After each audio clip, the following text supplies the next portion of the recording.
turn teams over. But like key number 2 is to disrupt their flow. One of the things that this Loyola Chicago team loves to do is pull from 3, early shot clock, late shot clock, contested, uncontested. Doesn't matter. They took 38 their last game. Nearly 50% of their shot attempts all season are threes. What are your keys on defense to limit them? Yeah, I think that like we worked on just contesting. Like I'd like to contest 100% of their threes today. You know, they're going to make some because they shoot so many of them. Like you said, they're going to come down, one pass, shoot it. And that's when they get hot. They'll make 3 in a row, and then they'll make the run. And you just got to stay the course and continue to stay with your fundamentals and guard. You know, I'm interested to see if our zone works against them, just using our length and, again, like guarding areas. And just, again, we're really looking to get 100% contest rate against every single one of their threes. And guys will be subbed if they don't contest. I just want us to compete them and see if we can contest to make a miss. And Coach, the first recruit, the first commit of your Magpio era here at Fordham, Rikus Schulte, has been wickedly efficient in his last 3 games, specifically his last 3 games. How important is his efficiency going forward toward the end of the season in kind of the makeup of his whole game? You know, he's always been a really efficient player. Now, obviously, he's playing a ton of minutes. Where I'm real proud of him is his leadership. He's stepping up, and he's not the loudest guy, but if you start paying attention, he's trying out there. And just the way he's keeping our energy going, like he's just really focused on that. It's something that we've been talking about in our leadership meetings and just trying to get him, like I need him and Day to always do that for us, to keep the energy going in the right direction, make or miss, no matter what's going on. You know, he's been really a lot more forceful in his way, and I think that's why he's shooting a higher percentage. Yeah. Hopefully he can keep that going tonight. They do have a great shot blocker, and so, you know, we'll try to pump fake him, but I don't want us to back away from that. I still think that Rikus just doing what he does, being a little whirling dervish down there by the basket, and hopefully his percentages stay high. Thanks so much, Coach. Thanks, guys. It's a cloudy and cold night in the Bronx, which can only mean one thing. A-10 basketball as we take you inside the historic Rose Hill Gym for Game 14 of Season 50 of the Atlantic 10. It's the 14-12 Fordham Rams playing host to the 6-20 Loyola Chicago Ramblers, getting set for a 7 p.m. tip. Joe Henry pleased to be joined alongside Chris Carrino, back home for the first time in 10 days. And boy, Chris, you just heard it in our pregame interview with Coach Mike Magpio. In that span, the Rams' 2 best comeback efforts of the year, both on the road. They return home riding more momentum than they've had at any point in maybe 3 full years. Yeah, absolutely. Always a pleasure to be here with you, Joe. And in terms of what Magpio and his history is at Fordham, I can't even think of a time with half as much momentum as right now. They've won their last 2 in the conference, 4 of their last 6. Like you said, Joe, momentum is the word. They've built on each win, each performance, whether they win or they don't win. The effort, the collective unit has come together, do a really good job, and Coach Magpio should be very proud of the last couple efforts, specifically, as you mentioned, Joe, that they put out there.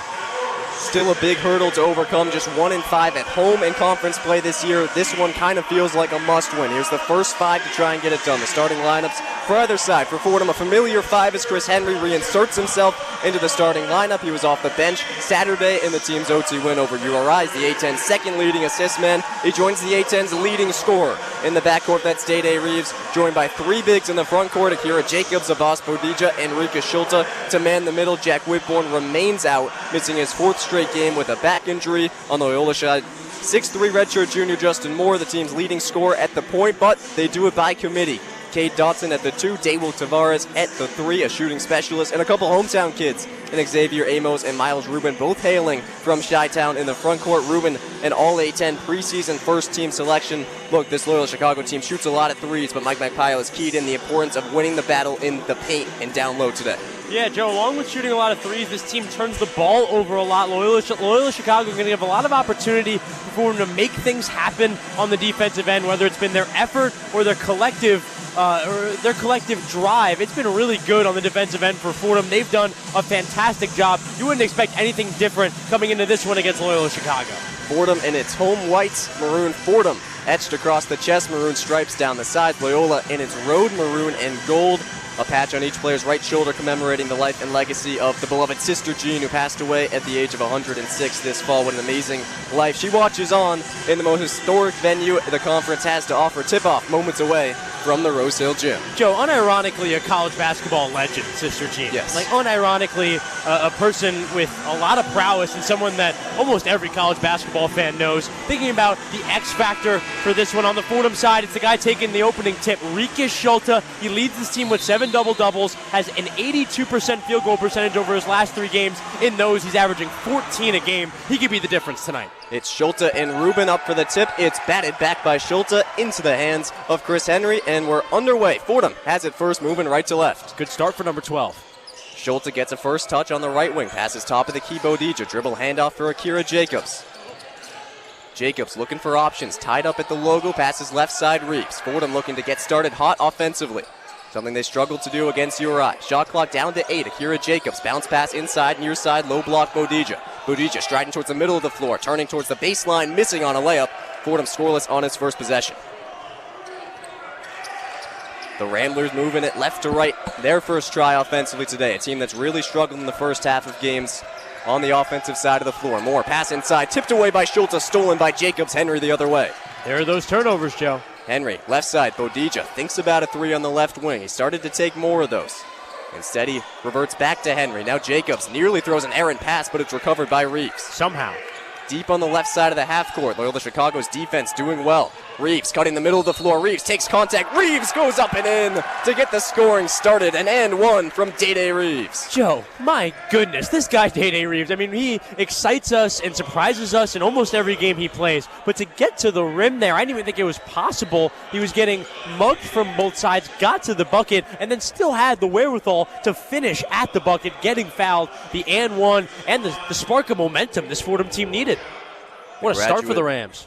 Graduate student out of Syracuse, New York. At his 4th stop in his college career as he converts on the and one. Most recently, Iona, where he was a first-team all-conference player. He's been just as good in the maroon and white. 3-0 Fordham through a minute of play. If not better, Joe. Fordham throwing a full-court press out there at Loyola Chicago. Haven't seen this in the first half of a game in a long time. Ramblers are able to get it over. Justin Moore, top of the key, thinks about a 3. Swings it left side. Xavier Amos. Back to Moore, the point guard. Now left side, Dotson. Dotson cutting, passing out. Lostov, his 3 is good. I mean, he's just wide open, Joe. If you're going to leave guys open like that, with the amount of threes this team takes, you got to hope that maybe that won't go as well next time. Knotted at 3 through 90 seconds of play. Henry on the right elbow. Bounce pass inside to Schulte. Schulte looking towards the hoop. Schulte towards his left. Schulte a foul and 1 from Rikus Schulte, but they're going to call a traveling violation in the process of the shot. So no points from Schulte, instead a turnover. It's an impressive make from Rikus Schulte, just unfortunately he had to shuffle his feet in the way he did. Referring to the press you mentioned earlier, Joe, that press only works when there's tenacious guard defense. We've seen that so far from Henry and Reeves. That has to persist. Dotson, just as you said it, has the ball tipped away by Schulte, who was guarding a ball screen up top. It's going to stay with Loyola Chicago, 17 on the shot clock. And specifically with Day Reeves, who also was in on that play defensively. He's described as a defensive menace on the PR release when Fordham acquired Day Reeves. He had one of the best turnovers to steals ratios in the country last year, in the first quadrant in the country in that. Dotson on the left wing as we resume play here. Still 3-3 early on. Pass right side. Amos, 3. Off back iron and out. Fight for the rebound is last touch by Chris Henry. First touch by Jacobs off the hand of Henry, out of bounds on the baseline. An offensive rebound in team fashion from Loyola Chicago. Yeah, good hustle there from Glaskov on the baseline. Was outnumbered by Fordham Rams, didn't matter. Made a play for his team. Fresh 20 for the Ramblers. Rubin off the inbound finds Amos. Trying to drive inside on Bodija. Goes up through traffic and hits. That was a physical, athletic finish at the rim. Loyola's first lead of the day, 5-3, 17:30 to go in the opening half. Henry across the timeline for Fordham, trying to trigger a hot offensive stretch for the Rams. Henry does it himself, drives inside, finishes through contact for 2. Christian Henry a little bulkier than his backcourt partner Day Reeves. He used all of his frame there to get as much space as possible under the rim. Good play. Tied at 5. Schulte in the passing lanes gets a steal. Schulte the full length of the floor. Schulte the foul. Can't get the finish as he crashes on the baseline and will go to the line for 2. Schulte, not your friendly neighborhood forward. He gets a lot of steals. He's had a few games with 5 steals this year. It's a lot of that, a lot of jumping passes at the top of the key. He has a wherewithal for that. We asked him in a postgame at one point this year. He said he played a lot of guard growing up, has sort of a knack for that, and it's kind of translated even to his more forward, bigger man play. One area that he's not guard-like in is his free throw shooting, 64% on the year. He misses on the first, but you mentioned it, tied for 10th in the conference in steals per game. Gets one early here. Had a deflection earlier as well. Schulte misses the second off the front iron as well, an empty trip. To be top 10 in the 8-10 in steals as a forward, that's just ridiculous. Still 5-5. 3 minutes have elapsed here in the opening half. Dotson driving inside the right wing. Dotson nearly loses his footing, kicks out. Amos, 3 is good from the left wing. That was a prime example of how this Loyola Chicago team plays. They had a wide open layup. Instead, they'd rather have the wide open 3. They paid off there. 8-5 Loyola early on. Chris Henry at the right wing, guarded tightly, has to pass back out to Reeves. A step inside the midcourt line, takes a left side screen from Bodija, maneuvering towards the left double, loses his dribble, regains it, and a late double dribble is called. They say there was no deflection after he lost his dribble. He tried to put it back on the floor and is whistled for the violation. Yeah, thought it was broken up by Dotson. It's kind of rare for Day Reeves to turn over the ball in general, but especially on a double dribble or a travel. Fordham needs to start taking advantage of their offensive possessions. They're quick, turnover-filled possessions. They need to start fully maximizing themselves on the offensive end. Loyola by 3 early on. Left wing Amos has hit a 3 early. Now Dotson top of the key. He's going to pull a 3. Misses off the right side of the rim. Rebound Schulte. Henry's going to move it in transition. Loyola 3 for 4 from the field before that one. Schulte inside, bounce pass. Bodija underneath the hoop, harassed, loses the ball. A foul called late, and now Bodija will go to the line. 3rd trip in the first 4 minutes for a Fordham team that gets to the line at the 2nd lowest rate in the country. Yeah, I was about to say, Joe, it's very rare to see Fordham getting to the line and getting to the line a lot. They're doing that today. And it's usually Day Reeves. It's usually Day Reeves who is the one who's getting inside, getting to the line after getting fouled. Nice to see a good dichotomy of guys getting to the charity stripe as well. Next step is converting. Bodija does so on his first. So Fordham now 2 of 4 on the day at the stripe. Bodija, a 79.5% free throw shooter on the season. Redshirt freshman.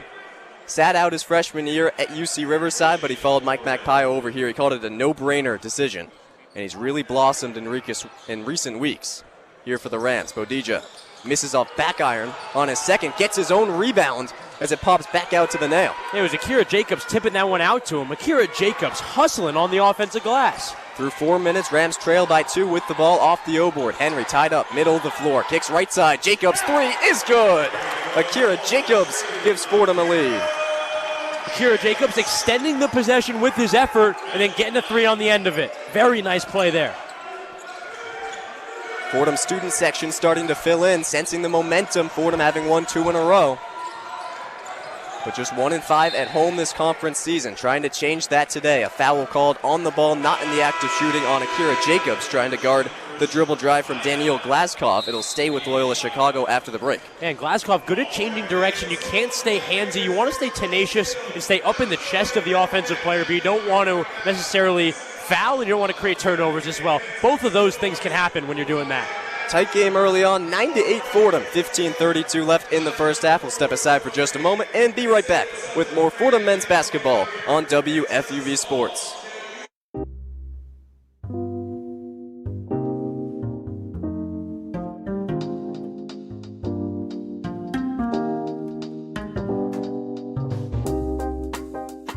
I'm Kurt Sippel, telling you to tune into One on One, New York's longest-running sports call-in show. Catch us live every Saturday on our WFUV Sports YouTube Live from 11 a.m. to 2 p.m. and later on 90.7 WFUV from 11 p.m. to 2 a.m. We break down the week's latest headlines with our collection of tri-state area beat reporters, along with interviews with your favorite athletes and media personalities. WFUV is your home to talk all things New York sports.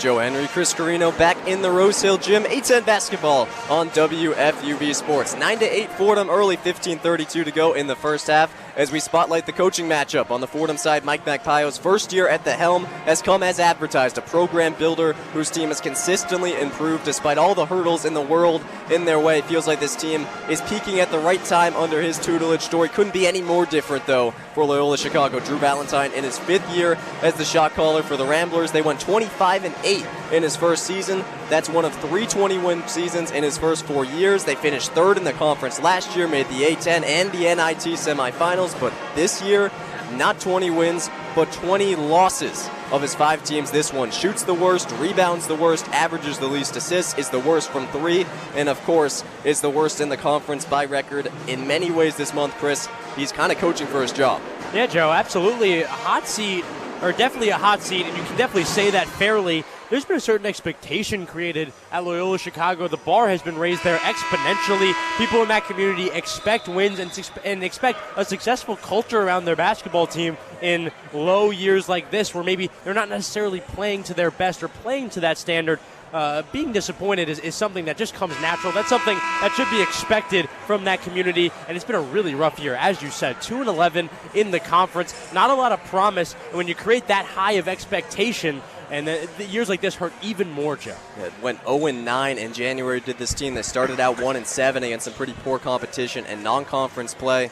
Loyola really trying to get right here before the tournament. And nice to see behind the bench the little Loyola Chicago section. A lot of people rocking the Sister Jean scarf. Always known to rock that scarf. You even see the emblem, as you said, on the jersey. Nice to see they're still remembering her, the icon, after she's gone. Lots of maroon in the building for either side. Loyola Chicago has it out of the break, down by 1. Kate Dodson driving the left side, kicks out to Glaskov, cuts inside, dumps off a pass for Richardson, who was fouled by Akor.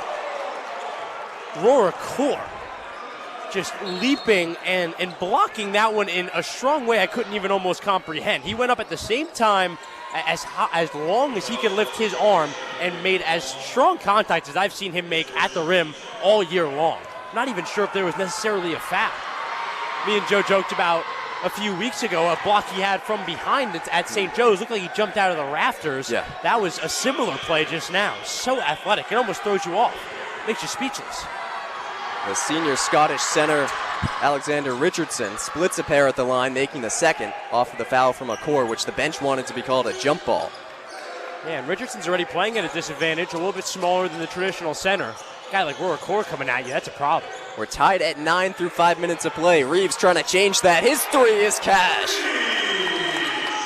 Give Day Reeves the opportunity. He will take advantage of it. That's a prime example. 12-9 Fordham, 14:50 to go first half. Dotson top of the key, harassed by Reeves. Now Richardson guarded by Schulte. Couple Europeans going at it at the break. Right side Tavares, guarded by Henry. Swings a pass left side. Dotson working on Reeves, stepping back and committing an offensive foul. He pushed off on Reeves before releasing the midi. And Fordham forces another turnover. Yeah, Joe, a lot of times guys get away with that. It just looks like a nasty dribble move. Instead, the ref had the wherewithal to make that call. Fordham Rams on a 7-1 run in the last 2:18. They've made up 6 points of difference now with a 3-point lead, and they've made 4 of their last 5 field goals as well. 12-9 Fordham, 14:30 to go, opening period. They want to keep this offensive momentum going. On the left side, trying to do just that. Entry pass to Schulte, finds a back-cutting Lesmond, who traveled underneath the basket. So really disappointing to see that after such a great pass. This Fordham team is going to try to limit their offensive turnovers as much as possible down the stretch here. Chris, that play wasn't pretty, but the Fordham crowd is really filling in. I think this might be the biggest student section that we've seen for a game this season, certainly this A10 season. Yeah, absolutely. While Fordham struggled at home, they've been exceptional on the road, and word has gotten back to the Bronx. Yeah, word's gotten around, Joe. If they can somehow pull off this one, the home game this weekend might have even bigger implications as well. Amos from the logo misses on the 3. Fight for the rebound, won by Richardson. A foul called off of it. Henry and Schulte were digging in. They ended up popping the ball loose on the baseline, but before they did that, a foul called by the near side judge. I don't know if a foul was necessarily the call there. I was expecting a jump ball, or a held ball rather. But Loyola Chicago getting away scot-free there. They're going to inbound it under the basket. From the left side, Moore finds Richardson. Ramblers down by 3. Richardson dribble handoff. Amos at the right wing loses the ball. Louis Lesmond in the mix. Now a jump ball between him and Richardson. Louis Lesmond getting an opportunity right now, trying to make the most of it. Rika Schulte found him on a backdoor cut on the last possession. He turned the ball over on the baseline. Nice to see him getting involved on the defensive end as well. Last year's Harvard Defensive Player of the Year. Stays with Loyola off the jump ball. 12 seconds to work. Moore has some trouble getting in and eventually does to Tavares. Deep on the right side of the floor. Swings left side. Amos driving in on Lesmond. Draws a foul and will get 2 shots at the strike. Loyola needs the offense. They've really gone quiet on the offensive end. We talked at the beginning of the game about how big that three-point shooting is in the grand scheme of their offense. If that's not going, Joe, they got a lot of offensive problems.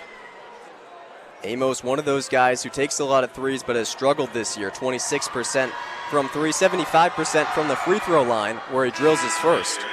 And as a team, Joe, they've struggled this year. They take a lot of threes, but they've only made 30% of them. That's worse than 325th in the nation, 327th in the nation, Joe. They've also missed 3 of their last 4 in this game. Team that's been decimated by injuries as well. Amos misses on the second. He also missed his first 11 games of the year with a hand injury. Just about everyone on this team has missed time. Maybe the 2 most battered and bruised clubs in the Atlantic 10. Still 12-10 Fordham, 13:30 to go opening half. Henry on the left elbow puts up a wild floater off the right side of the iron and out. Rebound Loyola. Like the shot attempt there, just didn't get it to go. Anderson the other way for Loyola off the bench. Kicks it left side. Amos, a deep three-point try. Off front iron, long rebound finds Day-Day Reeves. Fordham out and moving.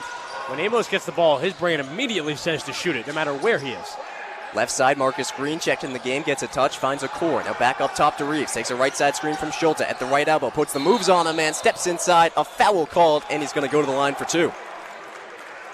Amos thought he had a travel there. I guess he would have technically been called a travel, but he was pushed before that, so the foul is called. Day-Day Reeves doing a good job handling the ball, keeping these offensive possessions long. Like I said, they want to take advantage of each offensive possession. They've really limited the turnovers since the early stages of this game as well. Fordham's 4th trip to the line so far today. Not sure there's another game all season you could say that they've done that in the first 7 minutes of a game. Fordham scoreless in their last 2 minutes as well. Reeves will end that drought, making his first of 2. 13-10 Fordham, 13:06 on the game clock. Couple substitutions from Loyola. Daniil Glaskov comes back in at a strong start. Xavier Amos has taken a lot of threes, made 1.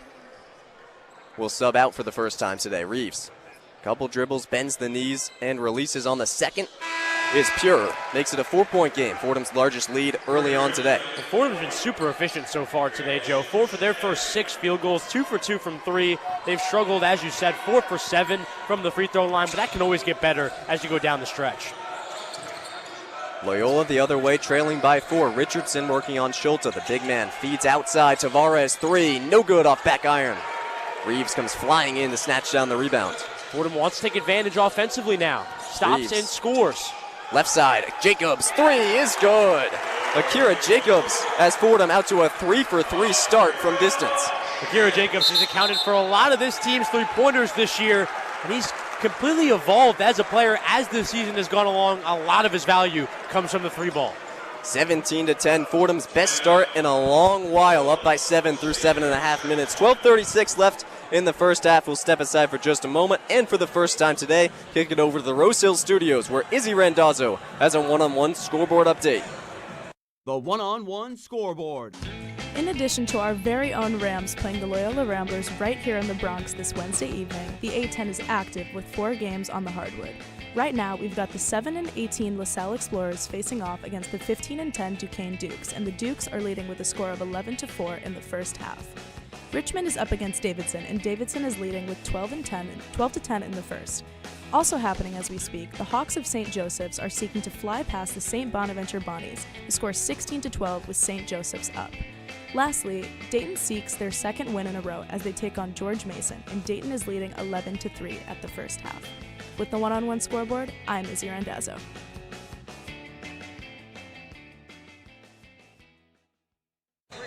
Thank you, Izzy. Fordham on a 5-0 run the last 75 seconds as we return to play. 17-10 Rams, 12:36 left in the first half against Loyola Chicago. The Ramblers with the ball. Justin Moore, the point guard, at the top of the key. Trying to break a scoreless drought. Richardson Guarded tightly by Reeves, tied up, kicks it left corner. Anderson beats it to Tavares on the left wing, drives inside, dump off pass. Richardson right over a core, missed it. Great defense from the freshman. Fordham secures the rebound, will move it the other way. Chance to go up double digits with a 3. Reeves on the right elbow. He's going to pull for 2. Miss off the back of the iron. Rebound Moore is going to push it in transition for the Ramblers. Looking for a spark. Anderson drives inside on Jacobs. Good help from Bodija. Forces a miss. A couple swats at it. The ball goes off the rim twice and into the hands of Roar Core. Another stop for Fordham. Fordham needs to start scoring on some of these stops. They need to create separation. They're outplaying them by a lot, but only up 7. Marcus Green at the left wing. Drives towards the baseline. Green tied up. Finds a Core. Corner 3 is pure. Roar rips the cords and the crowd is feeling it. 20-10. 11:25 left to go first half. There was some slight Roar Core pun chatter before the game. Not sure if we were going to hear one. Fantastic job there, Joe Henry. Had to get alliterative with it. And I guess Roar Core did something too. Tavares, right side. Anderson, 3 off the top corner of the backboard and out. Reeves is going to move it the other way in transition. And it was a Core on the rebound. Back to a Core again. No good off back iron. Rebound Richardson. That would have been sweet. Fordham still up by 10 through 9 minutes of play. Palpable energy in the building. Loyola Chicago hasn't scored in 3 minutes. Glaskoff, feed inside. Now back out to Moore, right wing, cuts inside on a Core. Feeds right side Anderson, 10 seconds to work. Richardson top of the key with 5. Moore on the left wing, guarded tightly by a Core. He's going to have to do something here. Kicks out Tavares, corner 3, try off the back of the iron. Great defense again as Reeves steals the rebound away from the big man Richardson. The smallest guy on the floor ripping the ball away from the biggest guy on the floor. It fired up the entire Fordham bench. My goodness. The crowd is loving it. Rams by 10 trying to add to that here. Loyola Chicago now 1 for their last 8 from the field as well. Left wing Green. Green drives baseline. Green puts up a wild layup and hits. A 12-point lead for Fordham. I mean, that was just class, Joe. The amount of English he put on that one, the amount it spun on the backboard. What a finish for Marcus Green. Fordham really finding it on the offensive end. They're now on a 10-0 run. 17-2 run. 22-10 the score. 17-2 run, Joe. Richardson at the nail, trying to get anything going on Bodija. Middle of the floor, finishes with the reverse leg. That was a really big bucket for this Loyola Chicago team. As I said, just a crazy run from Fordham. They had to limit the damage. Badly needed. Makes it 22-12, 9:30 to go. Still in the first half here from Rose Hill. Action up top, gets the ball into Day-Day Reeves' hand. As it poked from behind by Tavares. He's going to get the ball up ahead, wide open. Blocked by a Core. Streaking the floor and bringing the building to its feet. Bodija on the ground gets the rebound, and Fordham's moving it in transition. That's hard-nosed basketball, Joe Henry. And a technical on the sideline as well. Everything's Fordham Rams right now. Oh, timeout. That was confusing signals from the official. Whenever you give the tee, you get a little bit of excitement here. Fordham getting the block from a Core, the rebound on the floor from Bodija, and I think they're going to stop it for injury with Tavares coming up a little shaken up after getting rejected by the Australian. And it wasn't totally clean. The one earlier, Roar Core completely got the ball. That one was a little more up in the air. Roar Core stopping the ball. That's what's important. Whether it's at the rim, it's at the three-point line, it's at half court, stopping the ball in transition is super important. And for a guy as young as him, he knows that more than anybody. Fantastic job on both ends. And Joe, this Fordham team, we talk a lot about momentum. I don't know if they've had this much momentum in couple of years maybe. Yeah. So much momentum with this Ram side. And Chris, to vindicate you, the momentum keeps going. It is a technical foul. Your eyes did not deceive you. So Fordham will have a technical free throw out of the break. Boy, what a fun stretch here. Don't go anywhere. 22-12 on the back of a 17-4 run in the last 8 minutes of play. Fordham up big through 11 minutes. 9:09 left in the first half. Joe Henry, Chris Carrino stepping aside for just a moment. We'll be back with you in 1 second after this break. Fordham men's basketball on WFUV Sports.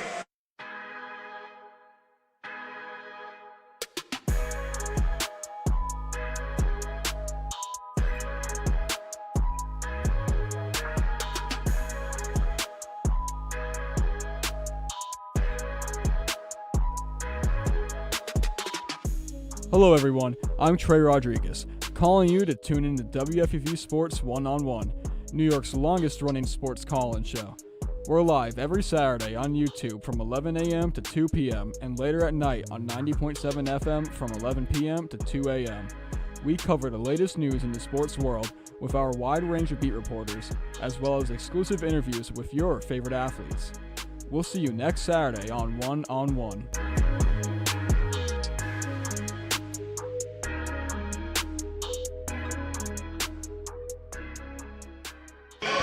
More Fordham basketball coming your way from the Rose Hill Gym. It's Arthur Ave Day. Fans getting free samples of food from restaurants all over the famous Italian neighborhood, so plenty to be excited about. Not just this 22-12 Fordham lead here with 9:09 left. Chris, the aromas in this building are just fantastic. So much to love about this start for the Rams. And you're such a pro, Joe, because you tease that or you give that information as we have the Italian music ambiance behind us, and it usually signifies cooking. This Fordham team has been cooking. This game has been a tale of two sides. For the Fordham side, they're on a 17-4 run. They've made 4 of their last 5 threes. They're shooting 63% from the field, 80% from 3, 4 for 5 from the three-point line. And on the other side, for Loyola Chicago, they've made only 1 of their last 9 field goals. They've only made 1 of the 8 three-pointers they've attempted. They're shooting 28% from the field goal, from the entire field, and 22% from 3. For a team that prioritizes the 3 as much as they do, this Loyola team needs to get more efficient, especially from the three-point line. Fordham cooking, Joe. Cooking. Day Reeves will amble to the stripe all alone in front of a sea of friendly Fordham fans off of the technical free throw. He hits it off the front iron backboard and in, earns a second. All 9 players on looking. The technical foul assessed to Drew Valentine before the break, incensed at that Roar Core block and that Bodija rebound that brought us to break. And you get 2 chances at the charity stripe. Day Reeves makes both. It counts the same amount as a field goal inside the three-point line. Yep. That's kind of a bigger swing. I've always thought it's kind of a bigger swing than it should be, almost. Yeah. Just because. And you retain possession. Yeah, just because of the coach's behavior and a foul he was assessed, now the team has to basically give up a field goal. It's a big swing, especially for a team like Fordham with as much momentum as they have. Henry will trigger from the near side. Fordham doubling up Loyola Chicago, 24-12 through 11 minutes of play. Henry physically working his way inside on his man. Henry spinning towards the baseline. Henry draws a foul on Loyola Chicago. Lots of contact on the baseline. Lots of contact and foul a goes fired against up. Caleb Reese. And a fired up Loyola Chicago bench as well, whether it's the coaches or the players. I think they think that there's some sort of conspiracy, and they're really fired up almost on every play.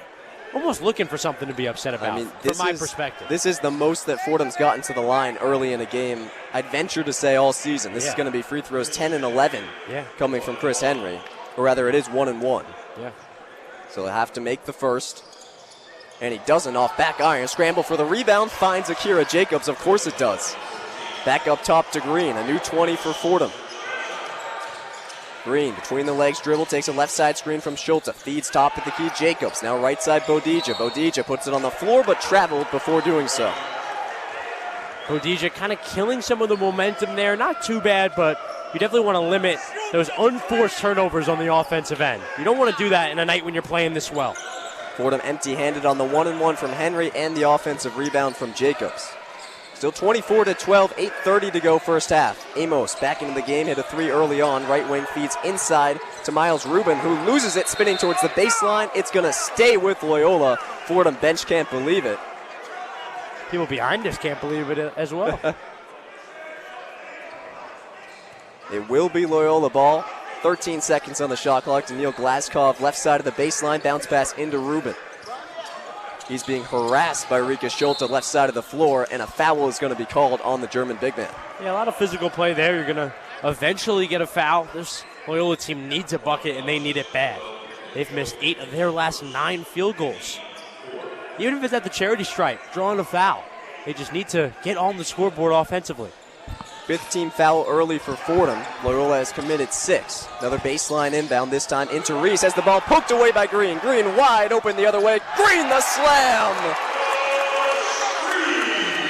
If you don't know he can do it, you're surprised when he does. The smaller frame of the guard, Marcus Green, can get up there.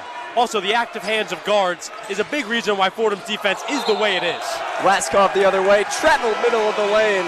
Everything coming up Fordham. It's 26-12 with 8 minutes left in the first half. The best start this team's had all conference season. Joe, the Rams are just suffocating this Loyola team on the defensive end. Their defense is tenacious. They get in your face, and they play as a collective unit. That's the big thing as well. 5 individuals playing defense can only be so good. When you're playing 5 as one, that's when the defense really gets special. It's been special so far this evening. And it's everybody making an impact, too. How about Marcus Green, the steal and the score? He's 2 for 2. He's got 4 points. A guy who's been really quiet in conference play. Chris Henry's looked really good. Abbas Bodija and Rika Schulte have been fantastic on the interior. Defensively, of course, Rika Schulte good as always. But Akira Jacobs lighting it up from 3. A guy who's been really quiet the past few games is 2 for 2 from distance so far. And, of course, Day Reeves, 10 points in his first 11 minutes of play. 2 for 3 from the field, 5 of 5 from the free throw line, and 3 rebounds as well. He's getting the ball and pushing it in transition for Fordham. I was just about to say,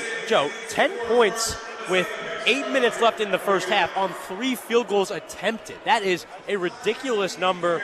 As it started out in this game, it is persistent. Fordham is efficient. Fordham, like I said, is playing united. They're on a 21-4 run in the last 8:58 or so in this one. They're 3 of their last 4 from the field, 4 of their last 5 from 3. Being that efficient from 3, not an aspect of the Fordham game they expect, but when they get it, they appreciate it. That efficiency matched with that tenacity I talked about earlier on the defensive end, that has been the relationship or the duo that has sort of led to this Fordham performance this evening. And it culminates in a 26-12 lead early on. Still 8 minutes to go in the first half. Don't go anywhere. We'll have more Fordham men's basketball on WFUV Sports after this.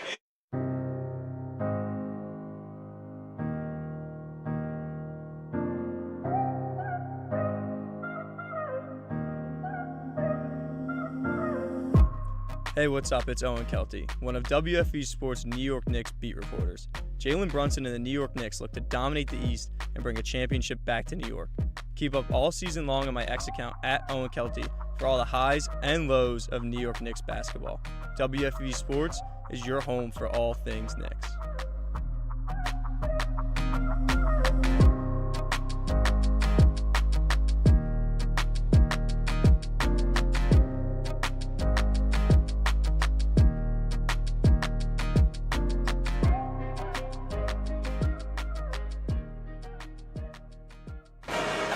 We welcome you back inside the Rose Hill Gym. Joe Henry, Chris Carrino wishing you a peaceful Ash Wednesday and Ramadan Mubarak for those practicing. A couple of the country's premier Jesuit universities going toe-to-toe tonight, and it's all Fordham early on. 26-12, still with 8 minutes left in the first half.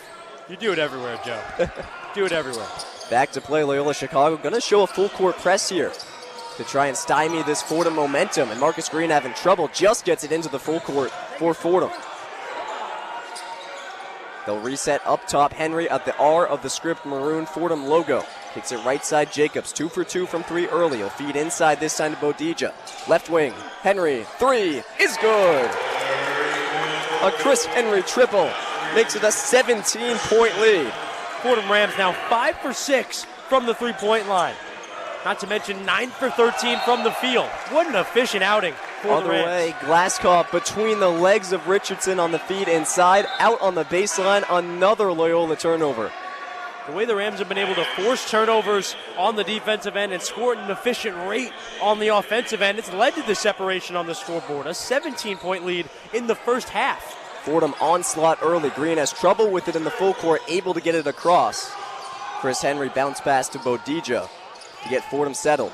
Henry lobs a pass in now. Bodija right elbow. Back outside to Henry. Henry probing the left side of the floor. 10 seconds to work for Henry. Guarded by the bigger Richardson. Henry's going to go to work. Step back 3. No good. Air ball. Rebound. Bodija puts it right back up and in. Everything going Fordham's way. I was just about to say, Joe, even when it doesn't go well for the Rams, it seems to be going well for Fordham. 31-12 Fordham. 6:45 left first half. Anderson left elbow has to kick it back outside. Amos working on the smaller Green. Puts up a running floater off the glass and in. That is really, really tough. Loyola needed the bucket, and whether it was him or even the bigger man Richardson earlier, they get tough buckets in need. 17 points the separation, 6:26 to go first half. Henry, right side Green. Henry gets it back, left wing. Bullet pass inside Bodija, hop step, long on the floater, off glass and out, rebound Loyola. Really effective pass on that bullet pass, just couldn't really finish. Moore on the right wing, bounce pass Richardson. Ramblers trying to build some momentum here. Amos driving inside on Green and drawing a foul. And he kind of got bulldozered a little bit, but a good job by Marcus Green staying in front of the offensive player he's guarding. Might have been a way easier bucket. Instead, now it's a foul going to the line, making the guy earn the points. I'm always kind of in favor of that, especially in playground rules, Joe. Amos has been Loyola's best player so far today. He's got 8 of the team's 14 points. Only 3 players have even scored for Loyola. He's been chucking as well already. 4 3 attempts, only made 1, 3 for 6 in general from the field. Up to 9 points now, 3 of 6 on the field, as you said. Just 1 for 4 from 3 as well. 2 for 3 at the stripe, add on a rebound. Really the only guy who's shown up so far today. And Joe, with how dire it is right now for the Ramblers, they'll take the offense however they can get it. Amos hits on the second. 15-point game. Now 10 points for him. 31-16, 6 minutes flat on the game clock before we head to the break. Only 16 points for the Ramblers with 6 minutes left in the first half. More full court press action from Loyola. Fordham breaks it with ease with Day-Day Reeves checked back in the game.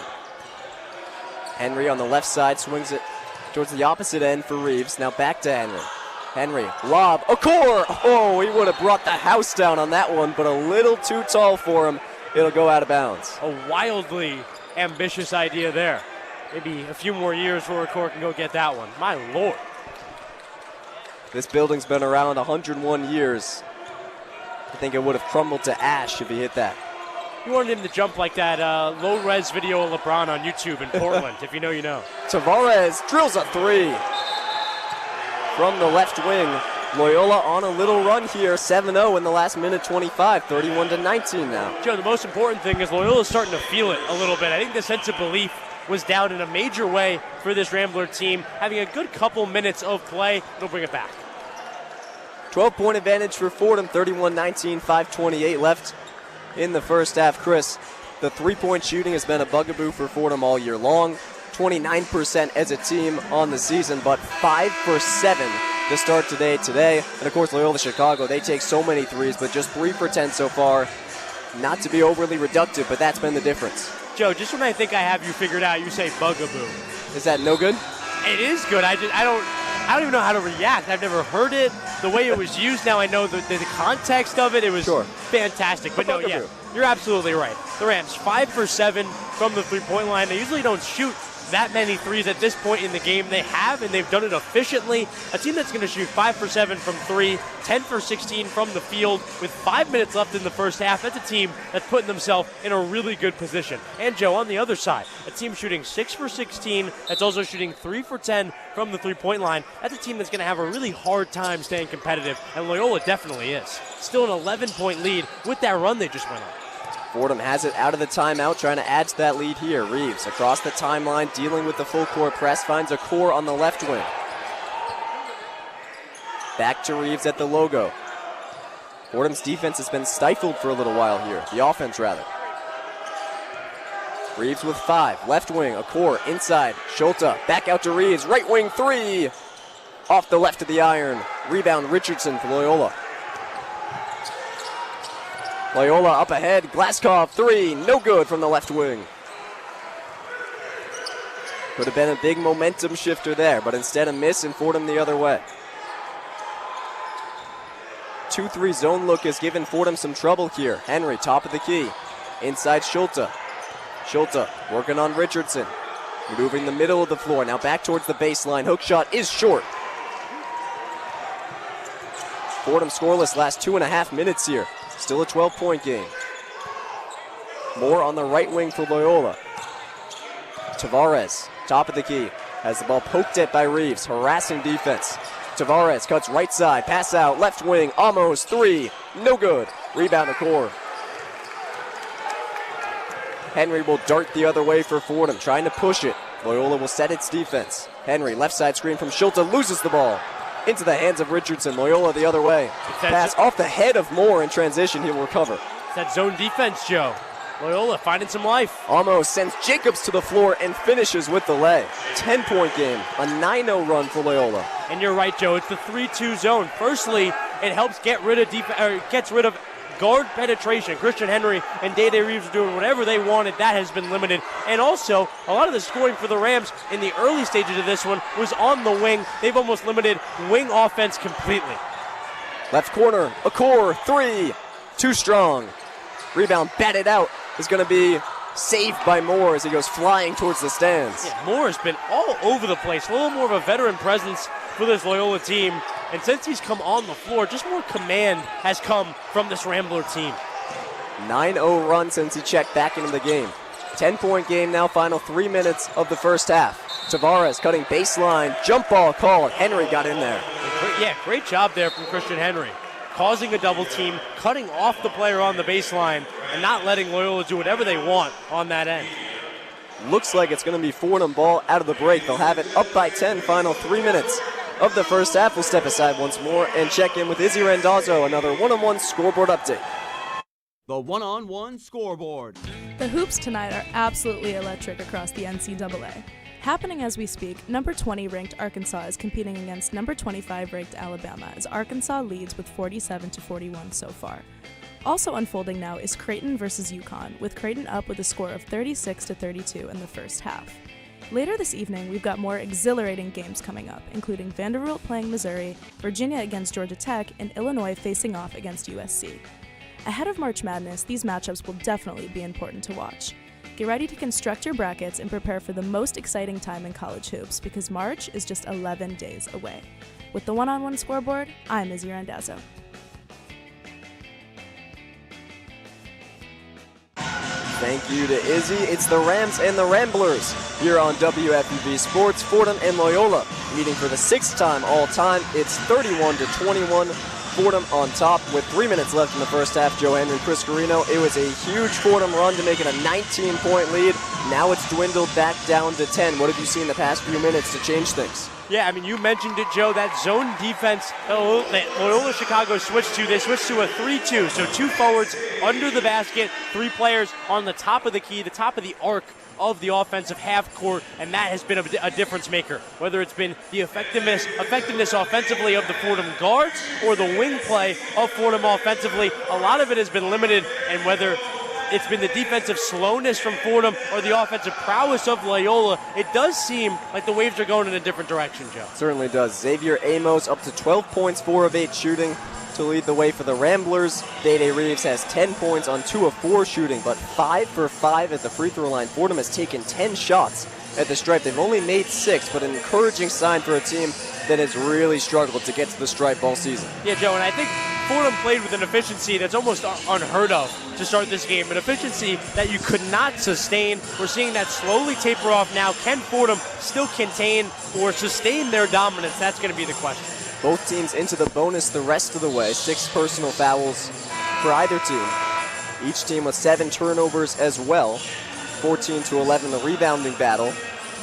So Rams carving out minor advantages early, but Loyola Chicago behind this run has created a little bit of tension in a building that was ready to just about explode after Fordham opened up that huge lead. Yeah. Fordham on the precipice of, like you said, fully getting their momentum. It's just not quite been there yet. They can still do it in this one, though.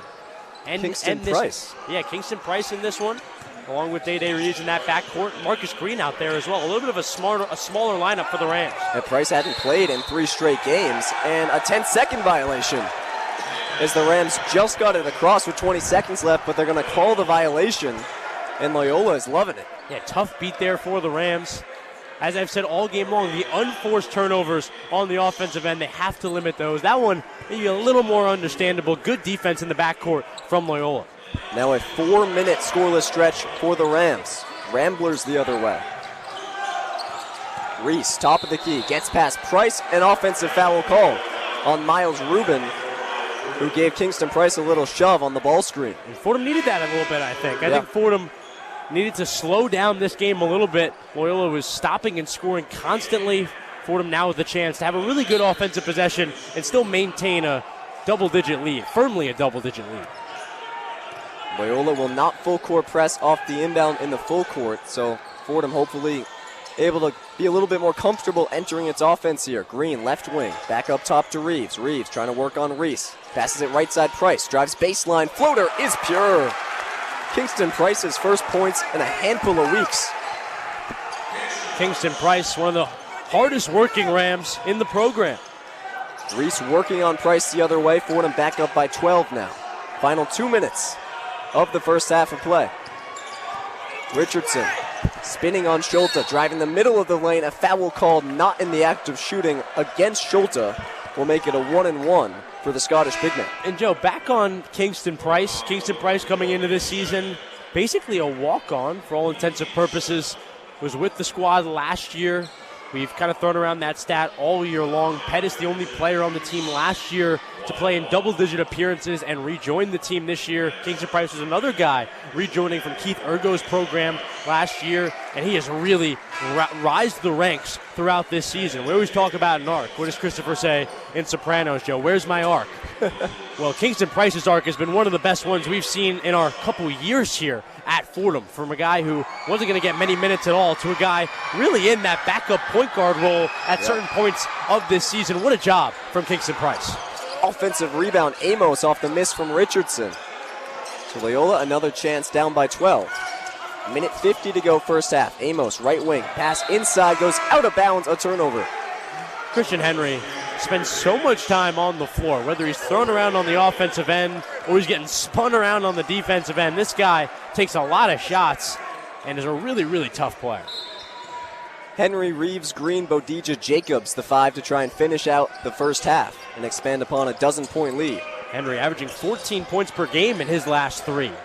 Playing really well offensively recently. Henry at the sticks, passes right side Reeves. Gets it back left wing, lobs a pass inside Jacobs. Feeds left corner Green. 90 seconds left here in the first half. Rams by 12 with the ball. Reeves on the right side, cutting inside. Reeves all the way to the cup. Finger roll off the glass, off the rim and out. A frustrating miss for Fordham. Reeves was open off of the dribble drive. Richardson the other way. Anderson right wing working on Green. Trying to work the baseline. Spinning. Caught up. Goes up anyways. Misses on the layup. I know I say it all the time, but tenacious defense from the Hawaii transfer Marcus Green. Was up in his offensive player's chest. Final minute of the first half of play. Green, left side baseline, kicks out Henry. Left elbow Bodija. Bodija gonna go to work in the post. Bodija, little hook shot, no good. An air ball. Loyola the other way. Dotson at the top of the key. Dotson towards the elbow. Dotson has it ripped away by Reeves. Gets it back. Reese, right wing, triple. Off back iron. Rebound. Snared by Richardson. Loose on the baseline. Retrieved by Bodija. Another score here for the Rams going into the half. It would do a lot for their momentum. Go up almost 14 here.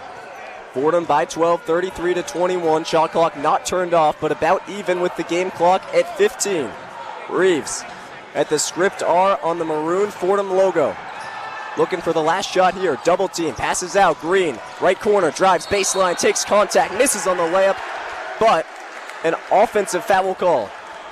Disappointing to see, Joe. After a really productive offensive set for the Rams. Should have been rewarded with a bucket. Instead, a turnover. Now Loyola, in need of momentum, can get it here with 5.5 on the game clock. They're down 12, but a bucket here would do just wonders for their momentum. They'll have to go a full 94 feet here, last 5.5 seconds. Going to make a last-second substitution and look to Drew Valentine for a play. Tavares will be the inbounder. Fordham sends 3 people into the front court to try and defend this last shot. Loyola trying to make it a single-digit affair. Tavares. Glaskov at the midcourt line with 3. Glaskov towards the right wing. Glaskov to the baseline. A floater, no good.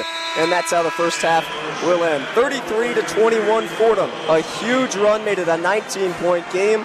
but a counter punch thrown by the Ramblers, it was down to 10. Now it sits at 12 overall. Still one of the best first halves of the season for Fordham. Yeah, Joe, absolutely. As inspiring of a half as there's been in Fordham basketball all season long. They spent the last 2 minutes scoreless of the half, but that wasn't before they went 55% from the three-point line. That's 5 for 9. They were 11 for 22 in general from the field. That efficiency matched with a tenacious, strong, tough defensive mentality. That was the difference in this one so far. A really, really inspiring half for Coach Mike Paio's group. Well, Rams by 12 at the break. Before we head to break, I'm only going to get to do this probably once in my life, so I'm going to say it now. Joe Henry here with Chris Carrino. And Chris Carrino, that's right, the father and the son with me. We've got the voice of the Brooklyn Nets on the radio. Chris Carrino, senior, a WFUV alum, a legend in this building, making his return. Thanks so much for joining us. Thank you, Joe. Let me just say I love listening to you two guys. You have great chemistry together, whether or not who's doing play-by-play or color. It's a fun listen, and that's what radio is all about. So I appreciate you having me here. I love coming back here. Every time I can come back into this building, I get excited. I used to have a little different vantage point. I was across the way, the top of the first level. Always felt like I had a bird's eye view. And I could see all the crowd. I could see the whole mechanism to the Rose Hill Gym. It was all in my view. Here, you guys a little more pros. You're here, you got your courtside spot, and a good first half. Rams up by 12. Absolutely. Last time that you were here, rather as a student, you also got to see a lot of winning from that vantage point. The last time this team made the NCAA tournament was in 1992. That was your senior year. Talk to me a little bit about your experience at FUV, calling Fordham basketball, and just reflect on that. Well, I was gazing at the championship banner up there from 1992, the Patriot League championship. My junior and senior year, the team had gone from being a MAC team to being a Patriot League team, and they had no scholarships, but the players who already were on scholarship were able to keep their scholarships going forward. So they had a little bit of an advantage over the other Patriot League teams, but we still were a team that got top 25 votes that year. Junior year was probably my best year, 91, but they had to go play a play-in game. They didn't have an automatic bid in the Patriot League, so they had to go play a play-in game out in Laredo, Pennsylvania against St. Francis of Pennsylvania. And I remember walking into that gym. There were about 3,000 people. It was packed 2 hours before the game. There was a DJ. There was a rock band. And I looked at my partner, Mike Stone, at the time, and I said, I got a bad feeling about this.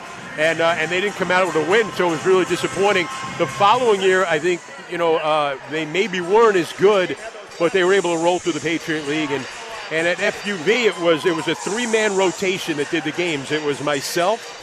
It was a guy named Pete Saccone, who's now the executive producer of ESPN Radio and has been doing that for a while, and Mike Puma, who was the longtime Mets beat writer for the New York Post. So the three of us were the rotation back then. But the team makes the tournament in 92. We win the tournament up in Bucknell. We get to go to the NCAA tournament, and Mike and Pete already had plans to go on spring break. So they, I don't know, like Cancun or something like that. And I said, no, I'm doing the game. And so the guy who did the game with me was Ralph Russo, who is also an esteemed college sports writer now. Yeah. He was at AP. Now I think he's at The Athletic. So we did the game. We played UMass in the first round in Worcester. You're a Massachusetts guy, Joe, so you know that was a tough draw for us. We had to play them basically in their backyard. John Calipari was the head coach. Marcus Camby was their best player. But what was awesome, no, Camby wasn't on that team yet. It was a guy named Lou Rowe. And what was great is that's the year. So, you get your seat at the tournament. And I'm watching Kentucky with Rick Pitino, and Jamal Mastrom was on that Kentucky. I remember just sitting courtside waiting for our game to start, watching them play. That ended up being the draw that pitted Pitino against Calipari in the Sweet 16, and then the next game was the Christian Laettner Duke shot to beat Kentucky. So that was the draw Fordham was in all those many years ago. Some would call it the shot, some would call it the stomp. That's, different sort of perspectives. Dad, along with you, the Brooklyn Nets are on their All-Star break, a long break now, as we're now in the 2026 All-Star break. coming into this break before the season, a lot was said about the Nets and taking 5 first-round picks, a thing that had never happened before. I would just like to get your opinion on how you think that has went now coming into the All-Star break, and what do you think are some of the goals for Jordy Fernandez and Sean Marks with the last couple, I would say, months of the season heading into April? Well, the goals are to make sure you develop these young players, and they took 5 guys. They want to develop all these 5 guys. You realize what a long grind of an NBA season it is. And every guy has had so many ups and downs. It's so hard to judge these players. I mean, Yegor Dillman and Nolan Traore are kind of emerging as, as I think we thought they would, the kind of the leaders of those 5 guys. But each one of them is going to look so different probably in 3 or 4 years, right? They're these skinny young guys now that are younger than you 2 guys. And I think that they are showing such incredible potential when they're on the court together. I mean, their numbers are terrific. I got to see a bigger sample size. Traore really came in and was like a deer in headlights. Had to go to the G League for a little while, but he got his swagger back. He started like the guy that we knew he could be. And now you see him just he sees 2 steps ahead. He's got unbelievable speed. He's firing it all around the gym. So I'm excited about those guys. Drake Powell's another guy. I think that sky's the limit for that guy, right? We didn't get to see him do much offensively in North Carolina, but certainly the defense and the athleticism, the length is there, and he can get to his spots, and I think he could be a decent scorer. So they're going to have to try to develop those guys and obviously get the best pick they can next year. They've got all the draft capital going forward. They've got the salary cap money going forward. They don't have control of their pick next year. So the rebuild has started already. They're going to try to win games next year with these young players and some other guys they can try. So I think it's exciting, and I think the Nets are in a good place right now. I'd be remiss if I didn't ask you guys both this while you're here. We'll have to get the stats department going on it, but we believe that this year was the first time in NBA history that a father-son duo called a game for a team on the radio. You guys have called, I think, 3 games together now. Yeah. What has that been like? I mean, that's surreal. It was an opportunity because Tim Catstraw does a great job as my partner, of course, for 24 years. Was being asked to do a lot more TV, and I had been doing some games by myself when he would do TV, but we got to a point where it was going to be a lot more games. So you want to try and develop young players, right? You want to try and develop young talent. And, my son, Christopher, across the way here, has been with the Nets. Literally, his birth was planned around the Nets' schedule. So it was the off day of the you week. could say that he has been born into this, and but it's not so much that, it's that he's had a passion for it. It's in his blood. He's lived it. He can recall things when he's 4 or 5 years old. He knows what it's like to have a conversation with Sasha Vujicic in a film room Shout out in Sasha London Vujicic. when he's like 7 years old. So him to be able to turn to me in the broadcast and go, hey, you know who the last Net All-Star was? He was also an injury replacement. I had to think for a second. He knew right away it was D'Angelo Russell. 2019. So those are the type of things Charlotte. that I think he brings to the broadcast, and we wanted to try and do something a little different, out of the box. It's been a lot of fun because to me, like I just said, when I enjoy listening to you guys. When 2 guys are on the radio together, it's all about chemistry.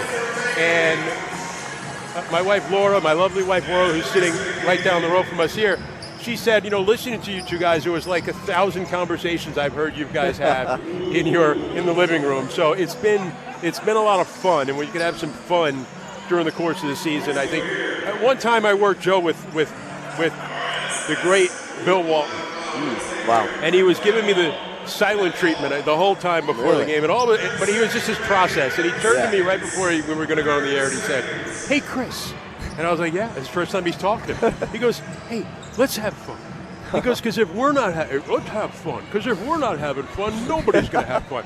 So that's it. It's about having fun. It's about entertaining and informing the audience, and I think that's the best part of it. And Chris, the younger, talk about having fun before we head to the halftime show, before we come out of break.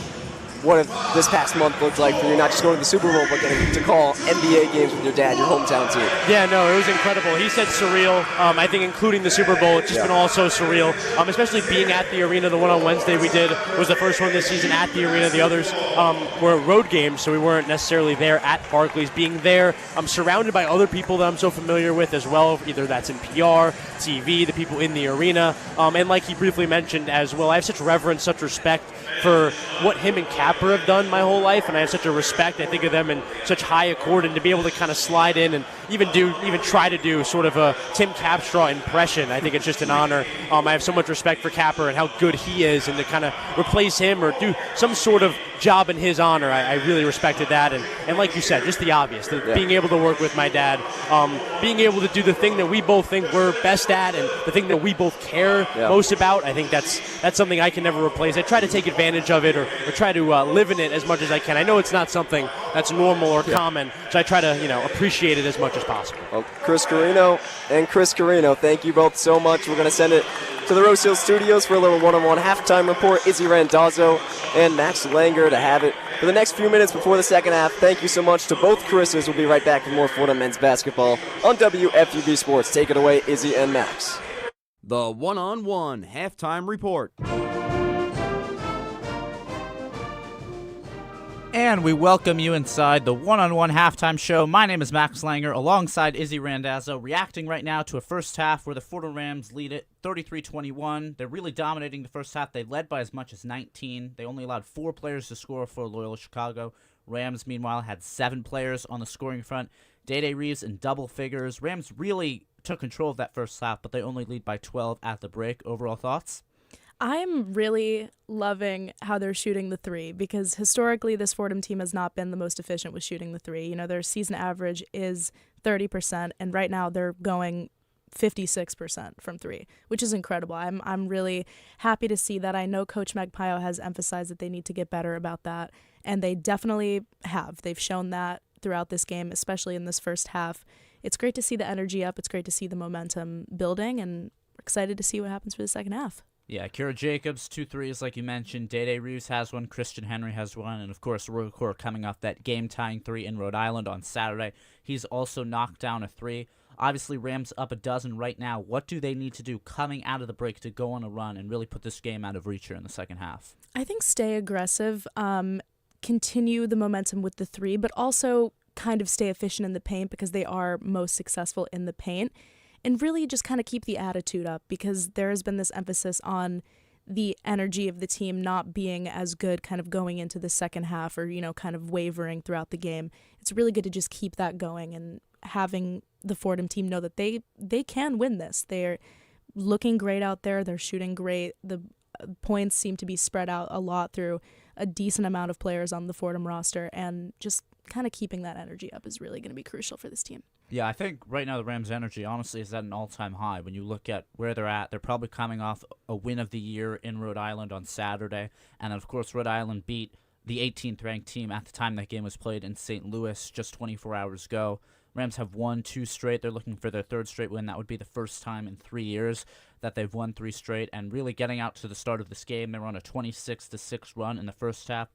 When you look at Loyola Chicago, who's in a completely different position than the Rams, right? They've lost 2 in a row. They're sort of fighting to stay here in the A10 standings. What do they need to do as the second half gets underway to kind of put themselves in striking distance as we get closer towards crunch time in this one? I think minimizing turnovers and really just kind of working on their rebounds, because Fordham is out-rebounding them 17-14, which is obviously, Fordham is a great rebounding team, so kind of keeping that up. They're also shooting 23% from 3, which is not good. That's about half of what Fordham is doing right now, a little bit less than half, actually. And their field goal percentage is 32% right now. Just kind of making sure that their shots are sinking is going to be crucial for this team, because that is, of course, a very, very important aspect of the game of basketball.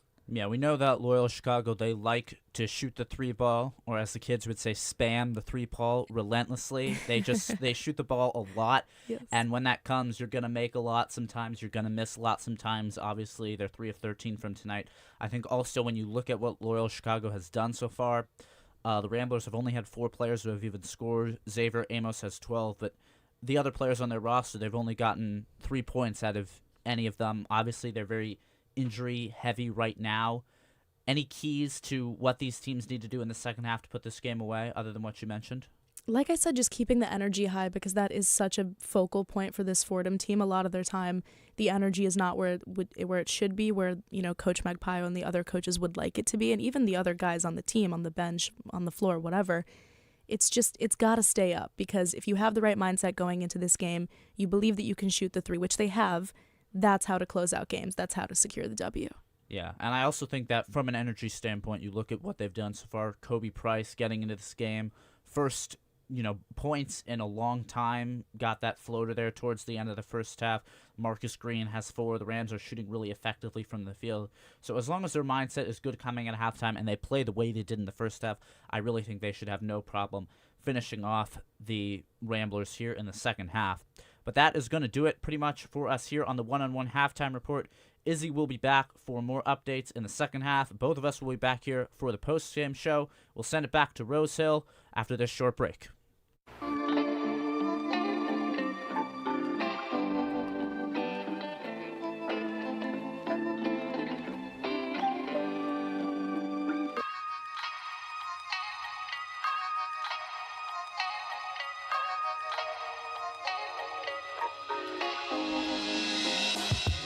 Hi everyone, I'm Grace McCarran and I'm one of your 2025-26 New York Islanders beat reporters for WFUV Sports. Follow me on X at GraceMcCarran_ for live game updates, features, and other inside content from the island all season long. From the development of first overall pick Matthew Schaefer to incredible saves by Ilya Sorokin, WFUV Sports has you covered every step of the way as the Isles look towards the postseason. WFUV is your home for New York sports. Max and Izzy, thanks so much. We're underway in the second half from the Rose Hill Gym. Day-Day Reeves gets a steal right as play resumes. And the Rams up by 12, looking to extend that on their first offensive possession of the second half. Joe Henry here with Chris Carrino, bringing you live ball action in the Bronx. Chris Henry on the left wing finds Rika Schulte up top. Schulte cuts inside, left corner. Jacobs' 3 is cash. Akira Jacobs starts the second half strong for Fordham. The catch-and-shoot corner 3, Joe, for Akira Jacobs, it just become automatic. Whenever he shoots it, you think it's going in.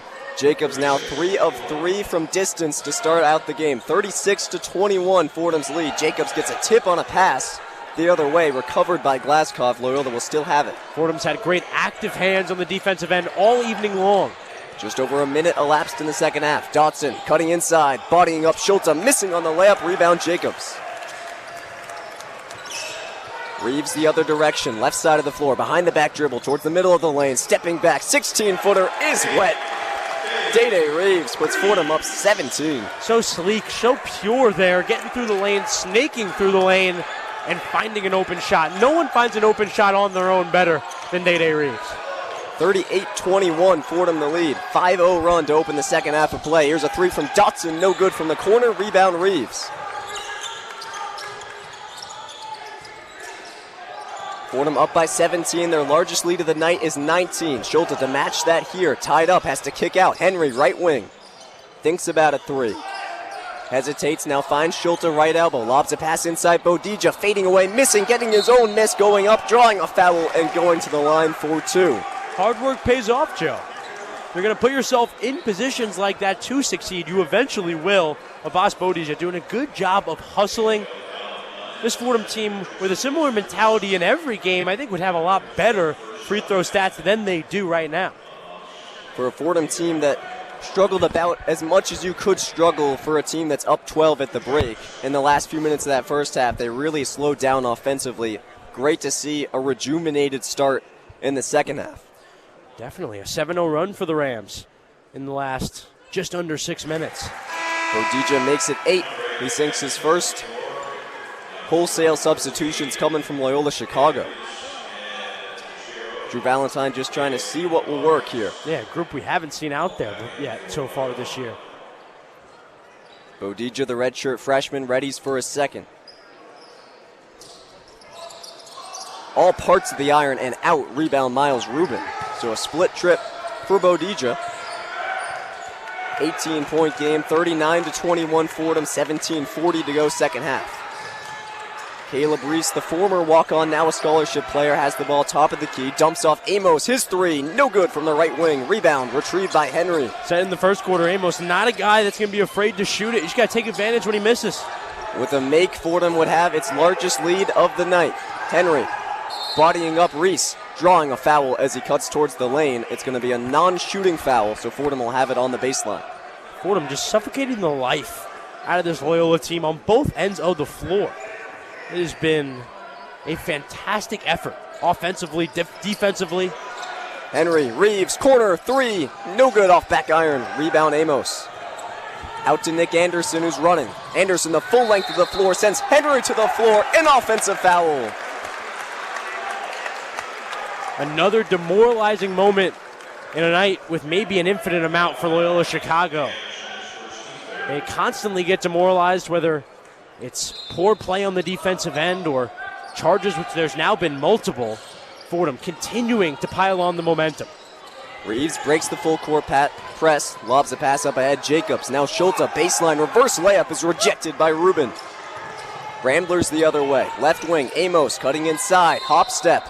Foul drawn on Rika Schulte on the help defense, and Amos has a chance to earn Loyola its first points of the second half. Finally, it's been over 3 minutes. I was just about to say, Joe, they're desperate for a field goal. They're scoreless in their last 7 minutes on the floor. They've missed 8 of their last 9 field goals. And, Joe, that is not the first time tonight I have said that. They are 1 for their last 12 threes in which they take an abundant amount of. It has been all no good for the Ramblers so far. And the bad news for Fordham, it's almost like they're winning so badly that half the student section is left. Yeah, and it has felt like a maybe more uninterested crowd in this second half. Can't really blame that on anything except the separation Fordham created on the scoreboard. 39-22, Amos hits his first, and will drill his second as well. Sorry there, Joe. I don't think Coach McPile wants this one to be more competitive. You know what I mean? I think he's cool with how competitive this one is so far. Magpio doesn't take any opponent for granted. Loyola Chicago 6-20, but so much talent. This team is picked to finish 5th in the conference. Actually got 2 first-place votes. Amos' deflection on the other side goes out of bounds. Last touch by him will stay with Fordham. And love the mentality of Coach Mike Magpio. He kind of gave us a slight insight into his mind throughout this week. He has gotten almost more on his team this week because they are playing so well. The lack of complacency from Coach Mike Magpio, it's going to lead to a lot of success in the future. 39-23, the Fordham lead, 16:30 to go second half. Henry top of the key, calling the shots. Gets a left side screen from Bodija. Will reject it and go right. Henry knifing the lane. Henry floater, no good, too strong. Rebound Loyola. Reese in transition. Spin move as he draws it back out. Reese is going to pull the trigger on a three and miss off the right side of the iron. Rebound retrieved by Jacobs. Fordham can really cement themselves here. Reeves cutting the left side. Foul drawn on the floor on Caleb Reese, who has been attacked often. Just a 5'11 guard. Rams on the precipice of a 20-point lead. Curious how they act, or specifically how they play down the stretch of this one. They haven't been so in control of a home game, especially in the conference all season long. Wonder how they'll react. Right wing, a core dangerous pass, picked off by Tavares, into the hands of Reese, back to Tavares, right wing, Tavares driving inside, nearly blocked by Reese, missed on the layup, almost the rebound, he's fouled by Jacobs. And Loyola Chicago has a little bit of life here. This game not over whatsoever. Only 23 points for Loyola with 16 minutes left in the game. Joe, I don't know if this is unfair. Please tell me if it is. But if your opponent only has 23 points with 16 minutes left, you should be a lot more ahead than the Rams are right now. It almost feels that the Rams are a lot more ahead than they are right now. They need to translate a lot of that dominance we're feeling in the gym onto the scoreboard. Yeah, it's bizarre. It's not really an effective offensive performance for Fordham. 40 points in 25 minutes. That's about their average for the season. It's a little below average for the league, but the defense suffocating as we've come to expect it to be. Yeah, and the defense has kind of kept this Fordham team going on both ends. We always talk about good defense translates into good offense, but it's been the mentality of Fordham on the defensive end. They've played tough. they've played together, and that mentality, because of how strong it's been, has translated on the other end. But Joe, like I always say, it's about stops and scores. The stops have not been a problem so far tonight. It's about consistently getting scores on top of that. That'll be the key for the Rams going forward. Not even in terms of winning this game here this evening, but in terms of just getting better throughout this season.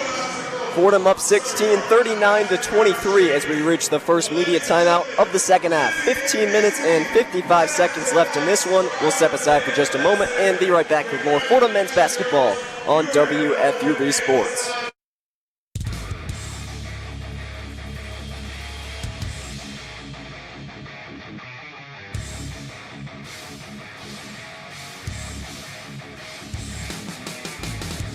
Hey Devils fans, Tucker Austin here from WFUV Sports, one of your New Jersey Devils beat reporters for the 2025-26 season. From Hughes Brothers Havoc to Heischer hat tricks and Markstrom masterclasses, I'll have you covered live from the Prudential Center for all things Jersey hockey. Follow me on X at @T_Austin_24, where I'll have live game updates, analysis, and post-game coverage all season long as the Black and Red look to bring Lord Stanley back to the Rock. WFUV Sports is your home for everything New Jersey Devils.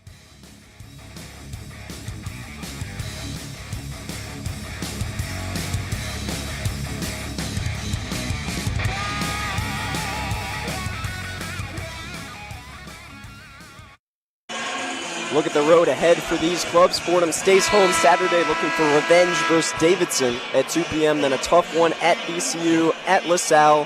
Home versus URI to round things out. Loyola, not too easy. At St. Joe's.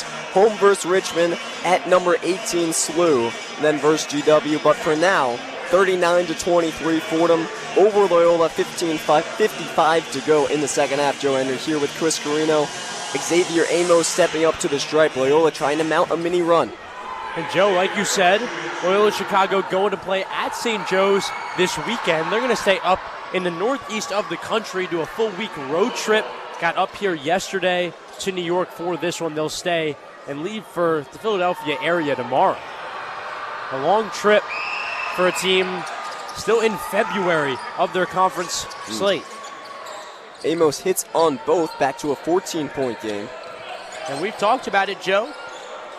Fordham Rams can continue to play really good basketball, and if they keep going up the ranks of the A-10, they might get a first-round bye.